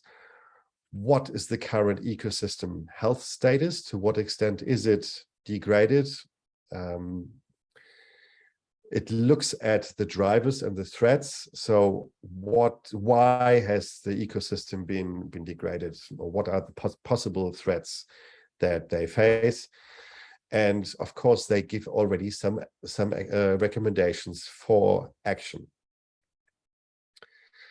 Now at stage 3, we try to define the actions, and this is where we basically try to select sort of what type of sponge, what is the best way to the best nature-based solution for our context.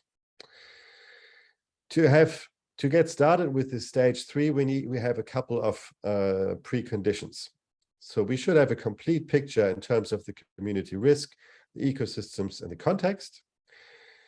The stakeholders, we should have defined our high-level objectives. And in terms of structures, we should have the community-based teams.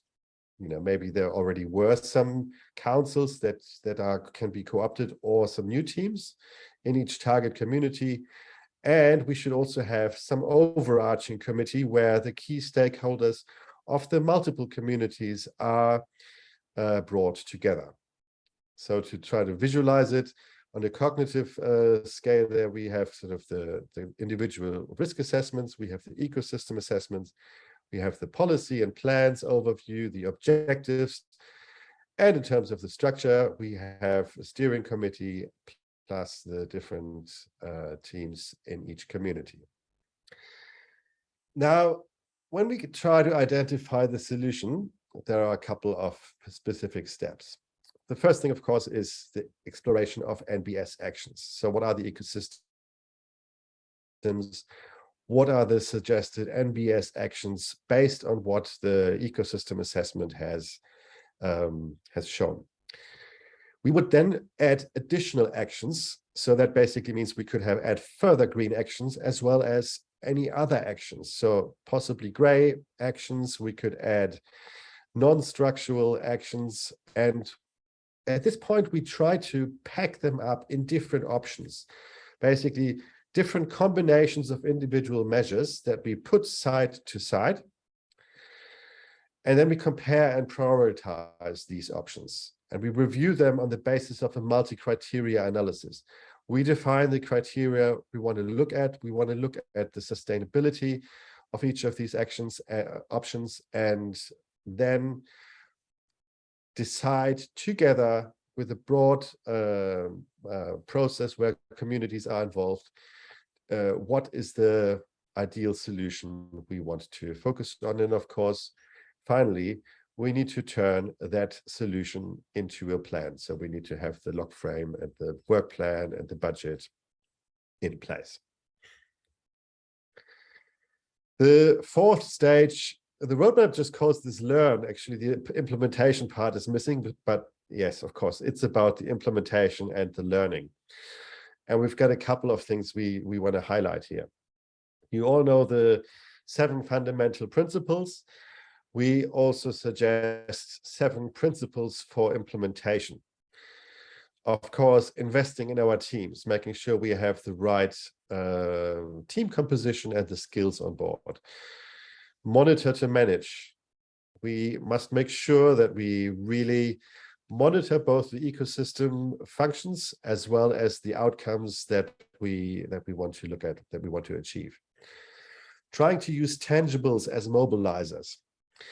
Now, we often, if we want to have sustainable solutions, we must have ways that do not just generate the protective benefits, but also some direct benefits that motivate people to take part and to engage in community and environmental stewardship.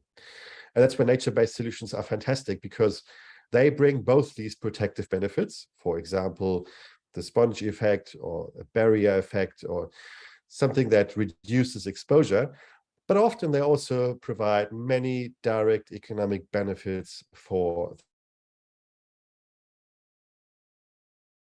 the trust with the community, nurturing that sense of stewardship for the nature-based solutions that are being put in place. We need to ensure high technical quality. That's where the experts come in as well. And of course, we need to adapt to remain agile.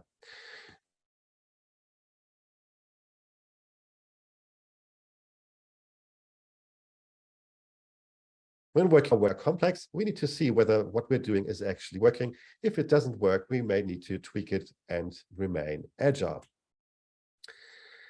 In terms of analysis and learning, we strongly suggest to systematically analyze the outcomes. So not just looking at the outputs and the inputs, basically counting the trees that we've planted, but to see whether the protective or other outcomes actually are being achieved. In particular, when there is a hazard, and this is basically something that I think we can recommend in general, when there is a hazard in your area, conduct a hazard event review. To what extent have the measures that you have put in place reduced the damages and losses? Have they performed as intended? Is there anything that we could do better? How can the protective or other functions be strengthened? It's also something that is very useful to show and demonstrate in a collective process with the community the benefits from the measures that have been put into place.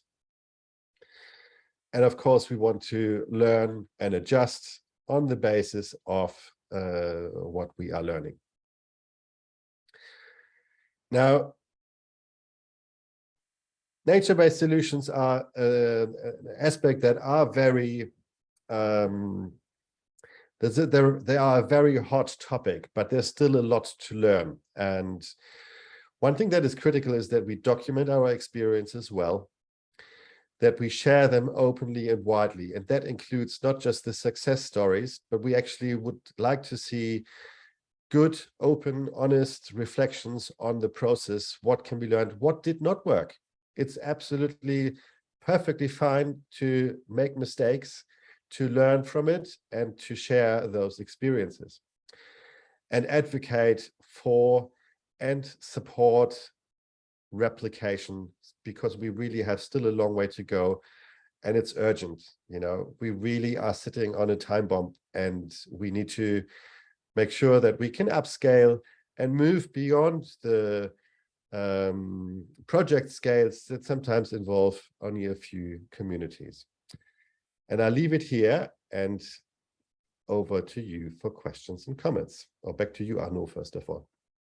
Thank you very much, Patrick. No, thank you. This is exactly how nature is mainstream in the way we work. We are integrating in our tools nature, and this nature navigator working with the roadmap to resilience aligning is a perfect example. Do we have any questions, colleagues? There is one in the chat box. Okay.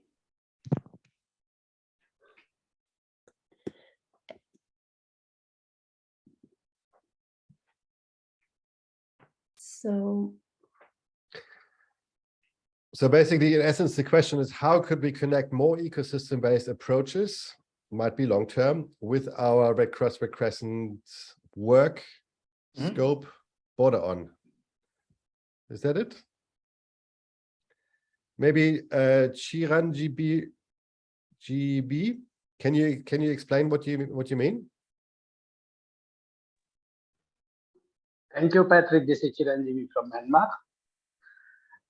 No, your presentation is fantastic, but I'm looking from the Red Cross lens, like, this ecosystem-based approach might require for the long-term plan, like tree plantation, 20-year plan, or like, the some water resource or conservation. So how we are going to connect this more our, like the scope of Red Cross intervention in the different department or different project we have, like mainly the humanitarian project, response preparedness, mitigation. As previous, like the climate smart activity, we could connect because it's short-term and some adaptive activity. But this ecosystem based, I'm looking it from the long term. Let's say the short term will be the 5-year or 10-year. So could you suggest what would be the best approach to connect with the Red Cross work in terms of capacity building, implementation, and mitigation with the other our priorities? Thank you. Thank you very much for your question. Arnaud, do you want to go, or do you want me to respond? I can quickly respond on the fact that this is something we're already doing. Some national societies are working in the long term also. If you're independently working or if you're working with donors, you have some donors that are working on the long term, and you can have time to start implementing ecosystem-based approaches, I would say. It's also something that is starting to be done in the response context. And tomorrow morning, I hope you're going to be there, Sharon GB.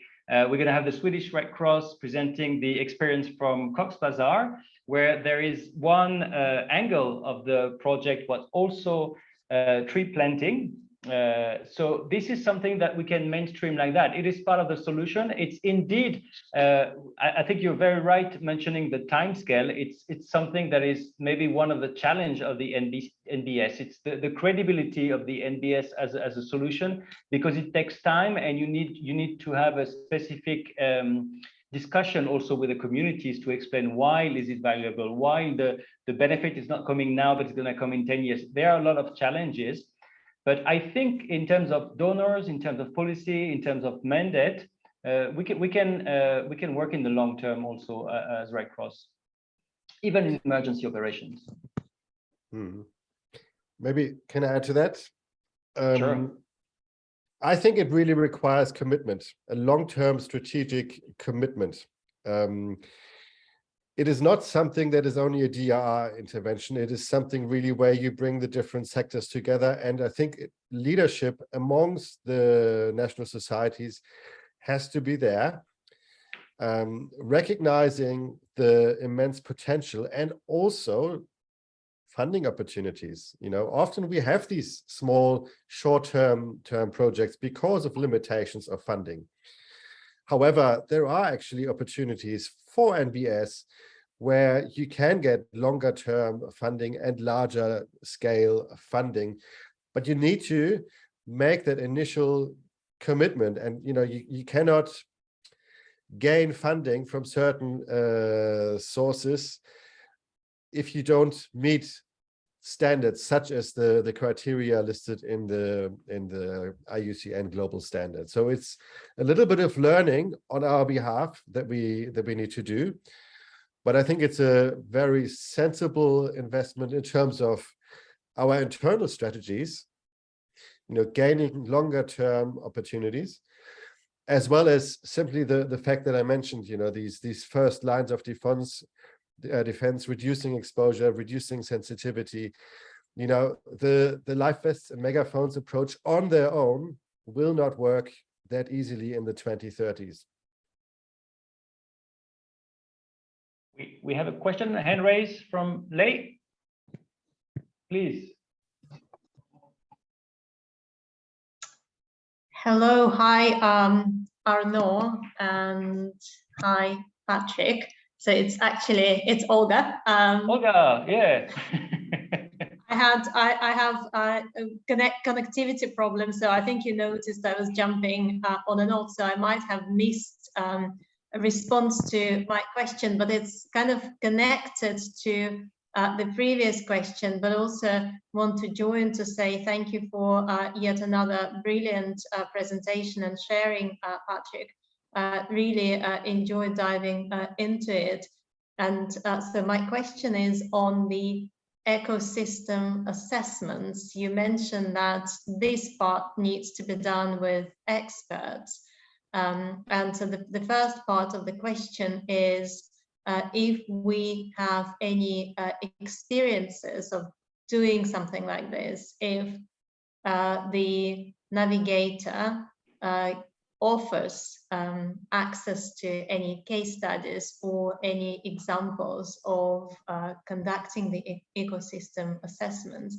So the second part of the question is if it's for the Red Cross to do or for other stakeholders or for a joint assessment. So any insights that you can offer there.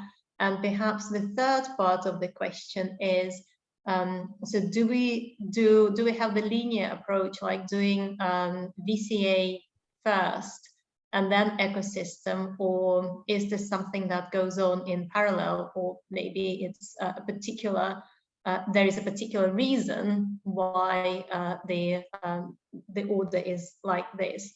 So I'll stop there, but also just want to really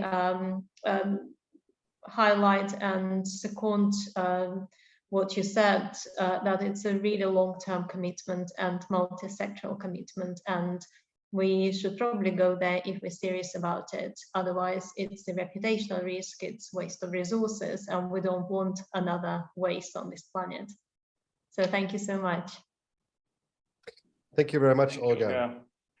On your first question, no, there are no direct examples of ecosystems assessments in the Nature Navigator. We decided against it because they are quite technical, but it's of course possible to add them into future editions, as you know, a couple of links. I remember in the Vietnam project, they started at the very beginning in 1997 or so, without external expertise, and they failed. The initial 2 years were really difficult in Vietnam because they tried to do it on their own. And then they had lots of growth of these initial mangroves. They learned, for example, you know, they needed to have the right time, they needed to understand hydrology and so on. And then they brought in a university, and from then on it worked actually reasonably well. And in the end, they, you know, it's basically one shining example of a nature-based solutions project of the Red Cross Red Crescent. But I take your point. Yes, maybe we put a couple of links for ecosystem assessments in the Nature Navigator. In terms of who does it, it would really be not something that Red Cross Red Crescent Society should lead. I think this is where you really have to work in partnership with experts who understand that particular ecosystem.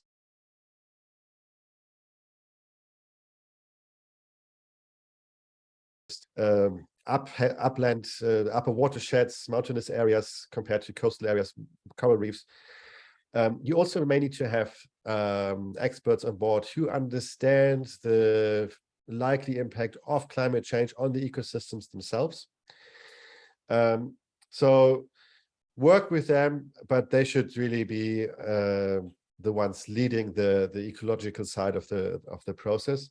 And in terms of the order, there is no direct preference. However, those two things, the community risk assessments and the ecosystem assessment, they should ideally go hand in hand. It's not just that the ecosystem assessment only looks at the trees. They also need to understand what the communities are doing. The communities, the humans, are interacting with the different ecosystems. So if you can arrange it hand in hand in a parallel process, that would be ideal. I think that was it. I hope I answered all three questions. Brilliant. Thank you so much. Thank you, Patrick. You're welcome. And thank you, Olga, because you're actually making the transition. Right after, we're going to have a presentation of what is ongoing, what is currently happening in the Philippines and in Vietnam. And part of the work is one ecological assessment, where the project is working with a university, with academics with the University of Los Baños, and it's happening really right now, and it's happening in parallel of the EVCA efforts. So it's also answering one of your question. I just want to mention quickly, and then we're going to move to this presentation. Karol Stube mentioned that, yeah, we need maybe to shift from the traditional project-based approach. And I totally agree. We were talking about a transformational change of the way we work to address those crises. One of those changes might be, yes, to get out of the cycle of funding cycle, project cycles, and going back to what makes us also a special organization, working with communities, working within the communities everywhere, and including in the long term. Okay. Sharing best practices of national societies. We are documenting too. I think this is, so Iman is saying that, yes, this is something new. There is no, well, it's not that new, but I mean, we are really shifting at the moment, and we are trying as much as possible to collect information, to collect example. And I think this was one of the last point of Patrick's presentation. We need to document what we do. We need to document what works and what fails. Also, we have to be very honest about that. We have to face it, and what is working and what's not working, in order to disseminate as much as possible among the different national societies who would be interested in implementing nature-based solution, or including solution in the in the way they work. Patrick, thank you very much. Pleasure. I don't want to interrupt you. Are you finished? It's okay. I don't want to interrupt like I did yesterday. Sorry again. No, all good. All good. Thank you for this great presentation. And pleasure. sorry for our colleagues from American Red Cross, Philippine Red Cross, and Vietnam Red Cross Society. Please, Colleen, Regional Disaster Risk Reduction and Preparedness Officer for the American Red Cross. Thank you very much for joining, especially on a leave day. And Colin is going to present an ongoing project that is really mainstreaming nature in the way we work as Red Cross. We call it the EcoDR project. Please, Colin, step in. We can't hear you at the moment. Is it the mic issue you were mentioning?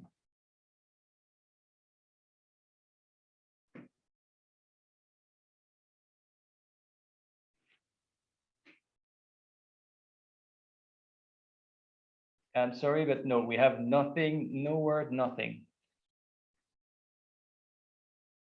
Do you type very quickly? Can you do your PowerPoint typing? How are we going to fix that? Yes, I agree. Francis? Would you be able to present us the example from the Philippines of what you're wonderfully implementing in the Philippines? Yeah, I think we can start with that. I have to pass it over to Charm. Charm is our national project coordinator for the Greening DRR project in the Philippines. Charm? Yes, let me just share the screen.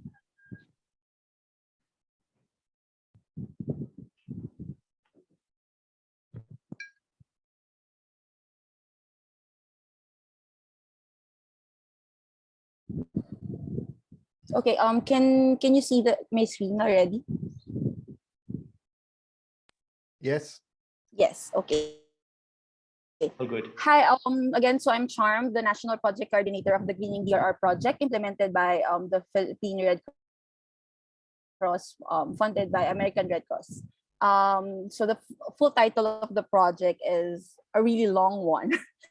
greening Red Cross Red Crescent, saving lives through working with nature. So the project is here, and here in the Philippines, it is implemented in one province in Bohol with 3 municipalities, Lubok, Lila, and Garcia Hernandez, with 1 barangay each municipality. So the barangays are Barangay Bongkokan, Ubos, Barangay Manaba, Garcia Hernandez, and Valladolid, Lubok.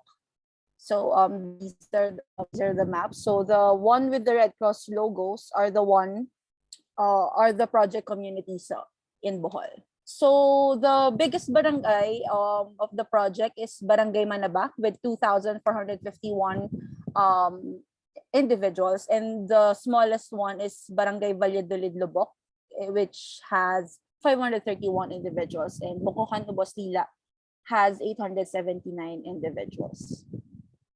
For the implementation here in the Philippines, the approaches we did was first to really include the provincial government, local government, and alongside the relevant offices in coordination of activities of the project, not just the main activities, but also in the community selection. So they were the first consulted which communities are high risk in different hazards or different contexts, and the Bohol chapter coordinated with them, and we were able to select the final communities I presented earlier. Also, we are also identifying potential partners for campaigning of nature-based solutions nationally and locally, or particularly in Bohol province. So this includes the private sector or like-minded organizations in the Philippines, or we actually started identifying WWF here in the Philippines, but we have yet to continue the coordination with them to share or exchange good practices and lessons regarding NBS.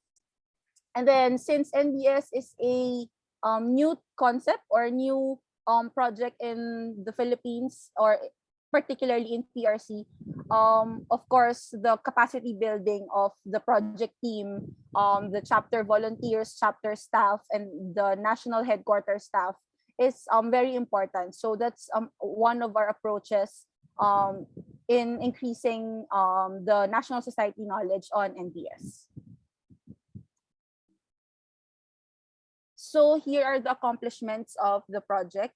First, the community selection. So again, we coordinated with the LGUs, the provincial disaster risk reduction management offices in the province, in the municipalities, and even the barangays. And then we gathered secondary data from them, hazard maps, reports from provincial DRRM offices, and we came up with a scoring system with the criteria.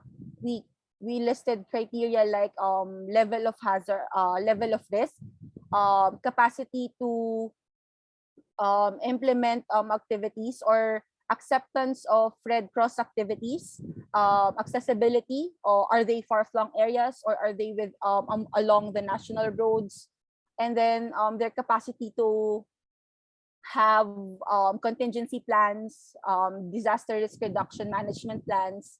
And then we gave weights on those criteria depending on the importance. And then we scored the suggested barangays, and then again came up with the final 3 barangays for the project. After the community selection, we did the baseline study to gauge the knowledge, attitudes, and practices of the chosen communities on disaster management, on climate change, and on nature-based solutions. So American Red Cross hired a consultant for this one, and then the chapter volunteers implemented the baseline study through the guidance of the local coordinator from the consultants. And then we also organized RC143 volunteers.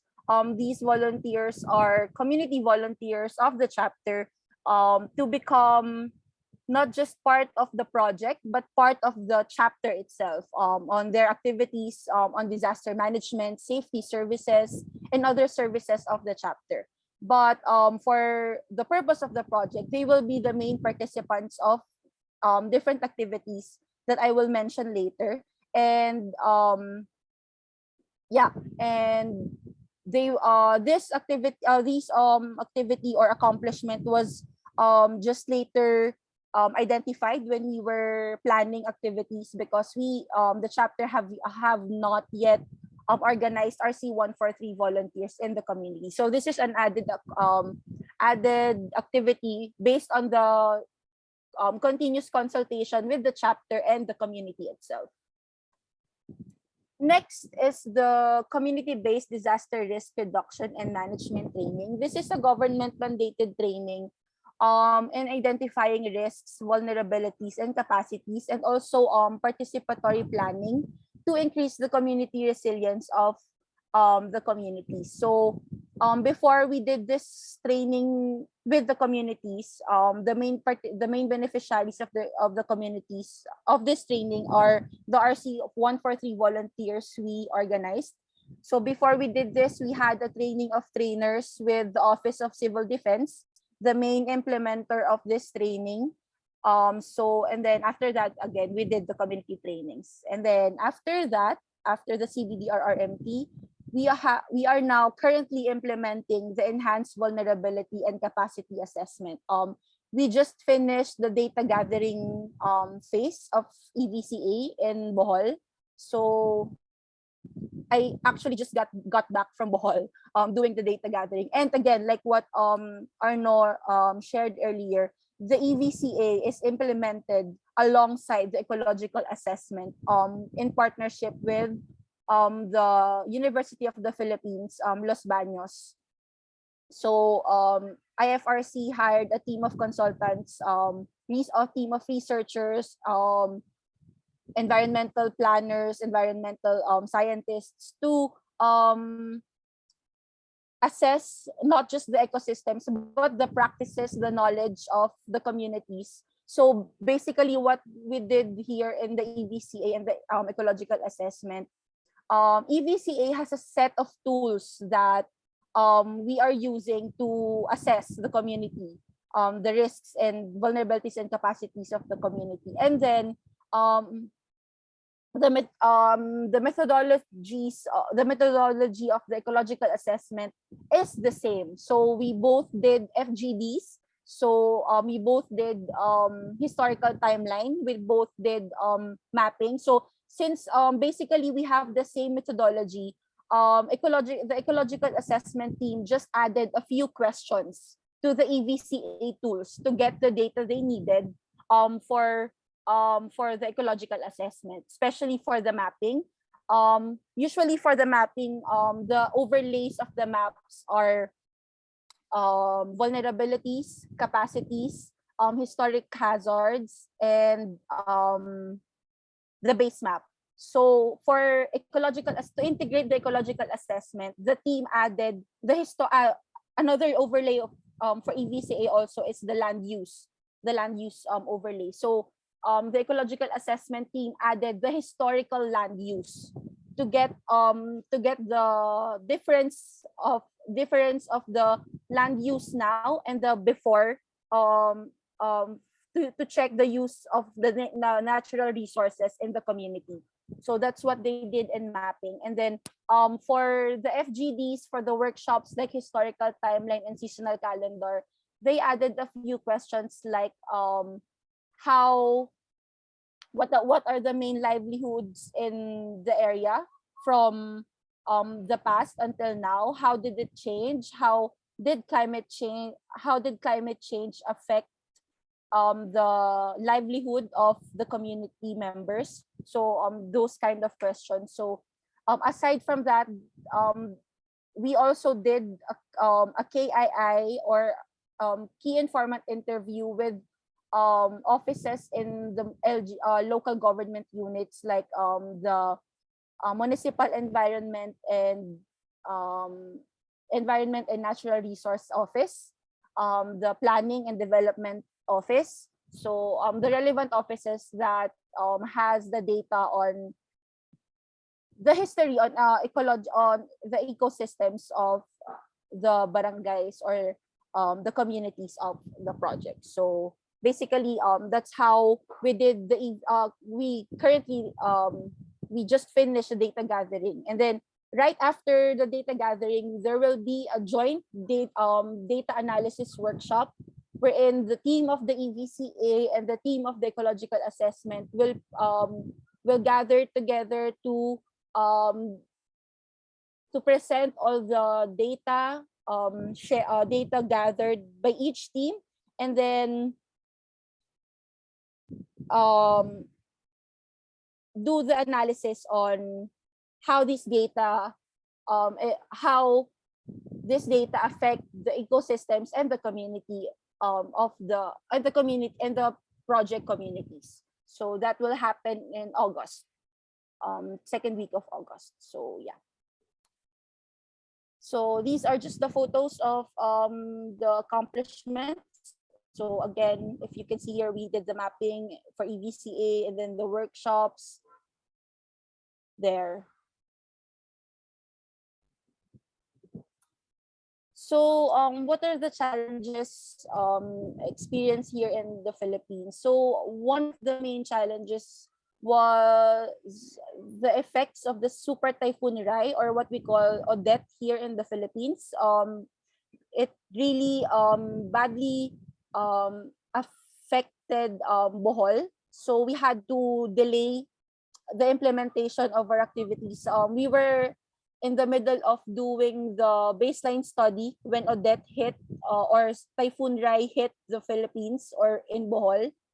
And we had to postpone the baseline study and then resume it last February. So we had a 2-month delay in implementation of the project. So what we did here to mitigate this challenge was to closely coordinate with the barangays, the LGU, and provincial government in the current situation of the project communities, and adjusted the work plan accordingly, because we cannot force the project if the community is not yet ready to accept the Red Cross again for the implementation of the project. So we really needed the feedback from them if we can enter again to implement the project. So close coordination was very important to mitigate that challenge.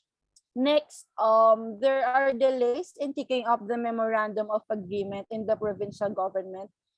Despite the project already implementing in the project communities, the memorandum of agreement is not yet signed by all the parties because it is ready. It is already, the PRC is already ready to sign it, but we have yet to secure the resolution from the provincial government. And we just had local elections here, national and local elections. So the MOA was transferred to the new administration, and we had to schedule another date to discuss to discuss this in the different sessions in the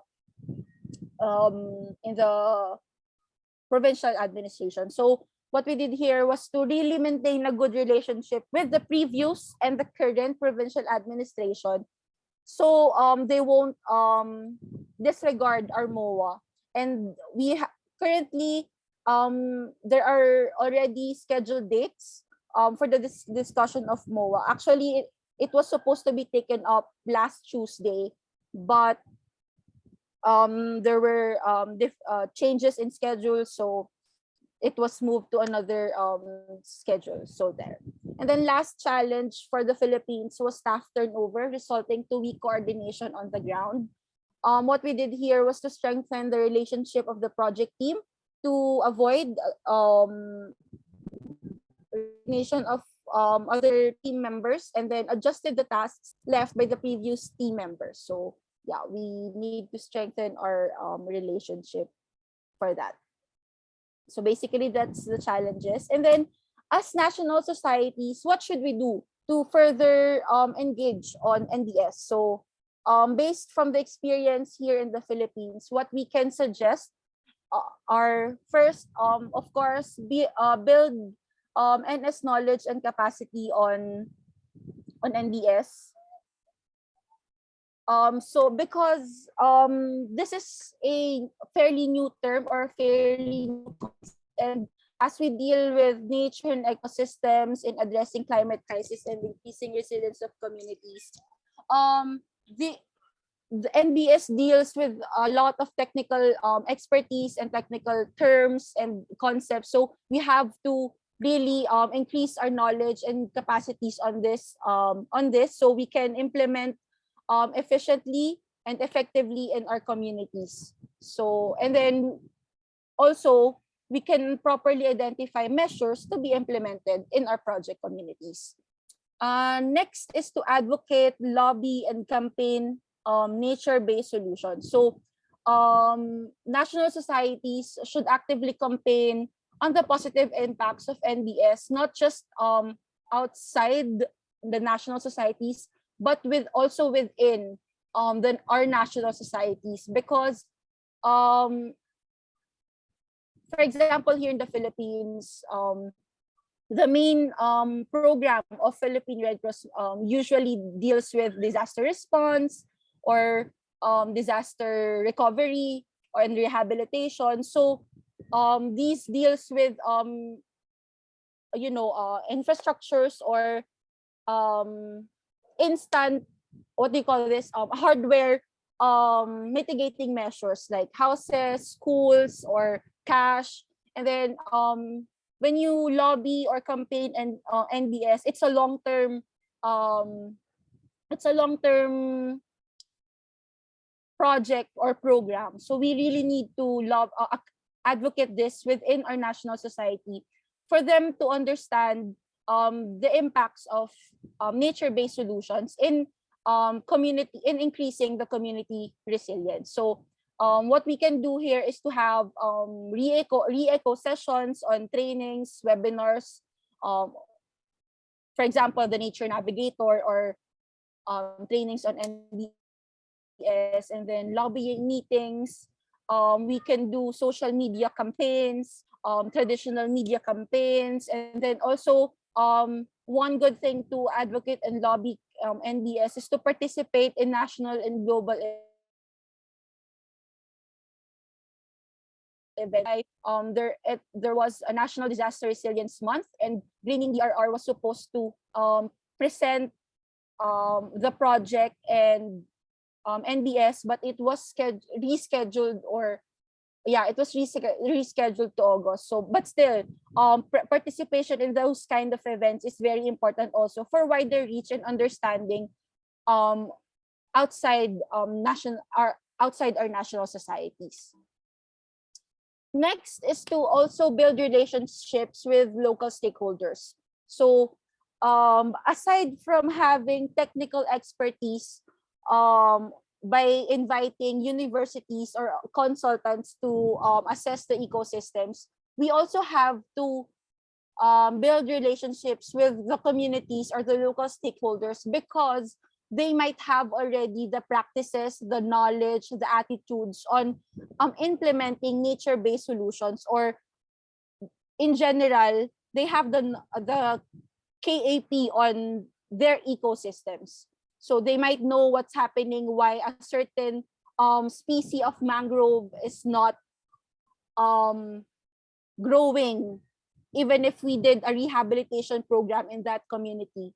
Or they might have a different reason why they don't want mangrove planting, or because it might affect their livelihood. So we have to check those kind of considerations for us to understand the context and how NBS can be of help to the community and not a disruption to their daily activities or livelihood. And last is to connect and partner with government offices or institutions and other organizations. So again, to further widen the impact of nature-based solutions, it should not just be within the national society only. So we should forge partnerships with relevant government institutions and like-minded or other organizations with the same goal, so we can further widen the reach, the impact of NBS, and really address the climate crisis that we are experiencing globally. So that's the end of my presentation. So if there are questions or clarifications, maybe Sir Colin will add something, or anyone. Thank you. Thank you very much.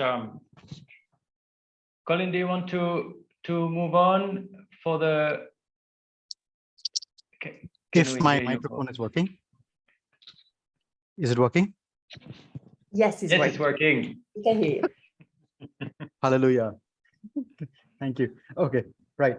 So I think we can just get that off right. Okay, so I was trying to link up with the work and the questions and the presentations which were done prior to this presentation from the Philippines. Now, first of all, we actually did awkwardly. We were supposed to have more of the global presentation and then get into the countries, but given the technical issues, we're having the countries first. So basically, just to summarize the project and how the Philippines project fits in, this is really a 3-year project to pilot nature-based solutions, ECO-DRR, into our work. Now, I still remember Kostov's question and his comment up there to move outside a project more way of thinking and more into program. And I think that's totally right. And I mean, also Patrick reflected on that. And it's necessary to when we're doing something new, is to initiate these pilots and see how we can learn from it, how we can build that capacities of the national society, and then move it into a more programmatic approach for the national society, where it kind of fills in different aspects of our work, from preparedness to response to recovery, which you're going to be talking tomorrow. So this global project, which runs in 3 countries, Vietnam, Philippines, and Jamaica, is that pilot. It started 2017, goes on to, no, sorry, not 2017, I think 22 until 2022, correct me if I'm wrong. And then to work in 3 communities in each of these 3 countries, Jamaica, Philippines, and in Vietnam. Now, what we were also trying to do is, when we were identifying these communities, we wanted to look at more diverse setting communities, not very rural communities or coastal communities. So we were looking at communities, one from the urban, one from the delta, one from a riverine. So to see how we could pilot a community-based, nature-based solution approach in these different communities, using the road to resilience, using the EVCA. Now, also we may be able to see between the 2 countries of Vietnam and Philippines, the context is quite different also, and how we are aligning to the different government systems of working on disaster management. Now, in Vietnam, we have the government mandated CBDRM approach out there. So national organizations, the Red Cross uses that process to work with their communities. Now, how can we fit in the nature navigator, which Patrick was talking about, and we give an intensive presentation into those processes? And we have to, again, so we've been able to look at the government mandated processes, see how we can integrate the different components of that nature navigator into the CBDRM approach and then roll it out. So right now, what's happening is we've been able to get experts in the country, look at the CBDRM government approach, look at the nature navigator and see how we can bring it in, as well as look at the community-based assessments, which is again government mandated, and see where we can puncture that process and fill in the eco-based, nature-based solutions questions into that process. Similarly, what they're doing with the EVCA in the Philippines. So the end goal is similar, but the approaches are different. And I think that's the beauty of it, to have that diversity, to see where we can work within a government system and processes, and also seeing how we can work within the Red Cross system and approaches. So we have 2 models there, which the other national societies can learn from, okay, and see what we can do better when they apply it in their different contexts. Now, picking on the last two slides of what's with what the national society should be doing or needs to do when it gets into the whole NBS aspect, and that's again not easy.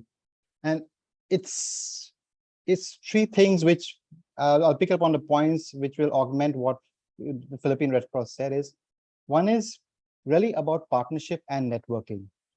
Now, can the national society do everything? No, it cannot, and it should not be doing. And the idea is when I reflect on the IUCN's presentation of what they are doing, I think these are the partnerships we need to strengthen, need to create, needs to establish within our countries to help bring on those expertise, because they have done that. They have been there, done that. Now, how we can partner together, because we have our core strengths, they have the core strengths, how we can augment it, collaborate, and implement more effective nature-based solutions on the ground. And I think through collaboration, through partnership, the national societies have a lot to gain than doing things by ourselves. That's one. Second is the whole aspect of capacity building, which Charm mentioned. It's something new to us. Perhaps we've been doing it. Perhaps we've been doing it in a very rudimentary way. But how do we do it in a more comprehensive, holistic way is essential. And the Nature Navigator, the Road to Resilience, the EVCA tools there guide us in that, moving ahead. Okay, so doing it step by step, learning from it, and gaining that experience by doing. And we will falter, and it's normal to falter at the beginning. But how do we reflect on those with the points where we trip? How we step back, reflect on it, and do things better. And this is going to come through more years of practice. And as Arno said, 3 years short term, and Patrick said 3 years short term is not enough. I mean, we need to be spending more time on it.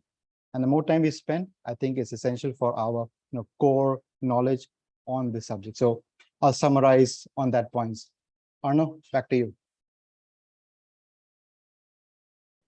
Thank you very much. Very interesting insights from the Philippines. We had very similar insights also from Vietnam, but as we are running a little bit out of time, we are going to open for question. And I see Patrick, you have a hand raised, please. Thank you very much. Thank you, Colin, and thank you, Shamil, for your presentations. 2 questions, one practical, one strategic. The practical one, I'd be interested to see, based on ecosystem assessment and the data you have gathered so far, can you already sort of pinpoint what types of actual solutions you are envisaging? And the second question is strategic. We know this project is time limited. We talked about the time scale. To what extent can you envision, based on the discussions you have had with local partners, what is the future for sort of future programming in Bohol? Thank you. For the technical one, I really can't answer that because although we have constant meetings with the EA, they did not really divulge that information yet, because they want to really be sure on the current context of the ecosystems of the 3 communities. And then for the strategic one, what we are currently doing is really involve the LGU, especially the environment and natural resources offices, the planning and development office, and the DRRM office of the different LGUs, and again the provincial government, the relevant offices also, especially the Bohol Environment and Management Office, because they will again, their participation in the, aside from the barangays, their participation in the maintaining sustainability and then the monitoring of the identified mitigating measures is very important. Because, for example, for Lobok, this might just be a continuation of the rehabilitation program in the Lobok River. Or for the coastal barangay, this might be, what do you call this? A second round of the coastal management in the coastal community.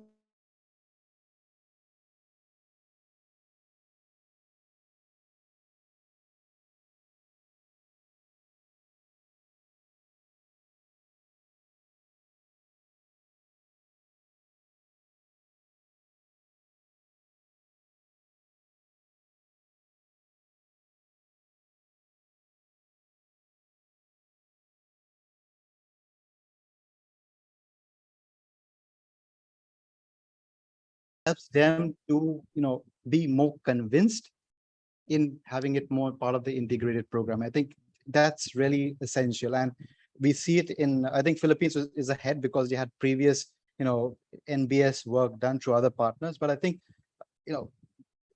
projects, come and go. It's a stopgap. I mean, suddenly it's there for 2 or 3 years, then there's a gap, then money comes. And I think we should not be having those intermittent cycles. It should be a more continuous cycle. So even when projects are finishing, we should be more proactive enough to say, okay, this is finishing. We need to really be building on it. So can we have more money? Not really, 6 months down the line before it concludes to say is done. So I think, working with the donors, working with the national society. So everybody needs to be on board for more, comprehensive and common approach to, a long-term strategy. Yeah, that's my take on it. Back to you. Thank you very much. Thank you, Colleen. Thank you, Cham. Thank you, Francis. We are super late, but I think we were really at the heart of what we wanted to address today, meaning how nature is also in our blood as the movement, as the Red Cross Red Crescent movement. We can include nature very easily in what we are already doing, and we are already doing it. But it involves transformational changes, and that they were also at the heart of the questions we had now. What is our strategy? We have to connect with others. We have to work a bit differently. These are very interesting things that are happening at the moment. Okay, I won't talk more. We still have a little working group we wanted to have after a very small break. So we're going to short everything down. Maybe I would suggest like a 3-minute break. Then we're gonna have like a 7-minute working group, because what we would like to hear from you is to put on paper. I hope during listening to those facilitators inspired you a little bit to see where you can use nature in your work, and we would like to hear a little bit from you after that. So I stop now. I would suggest a 3-minute break. Katarina, are you okay? Yes. Okay. The clock is on. See you in 3 minutes. Thank you.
Hello, hello, everybody. Welcome back.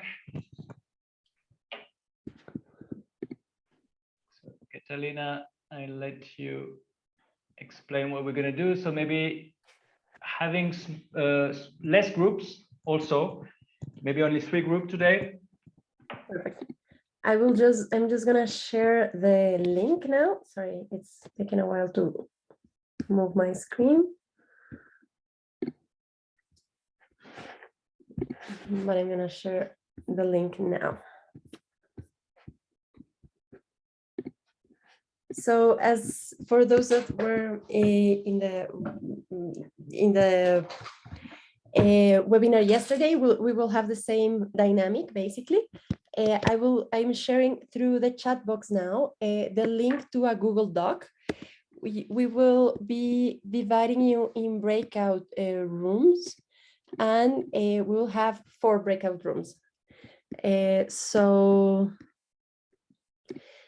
Basically what we ask is we invite you just to discuss. We have a couple of guiding questions for you to basically just reflect on all the information we just got today. So we want you to kind of think on how will you use all this information and what does that imply for your work. So the first question is that how can you take bigger further action towards resilience and strengthening with nature in your daily work, and who will you need to work with within your organization and beyond. So just these are guiding questions for you to start thinking about all these topics and how we bring them into actual action into our work. So I will there's in the Google Doc you will find a page for each group to work. So according to the room number you're assigned, please use that page to work and type in your ideas and discuss among yourselves on how from the different perspectives and the work you do, you will answer these questions. Also, please keep in mind to select someone to bring all your ideas to the plenary when we're back. And I think if there are no further questions, I'll open all the rooms now. Are there any questions before we go? We have 7 minutes. It's okay? Very short, huh? Very short discussion. Hopefully very short discussion. Okay, I will open all the rooms now.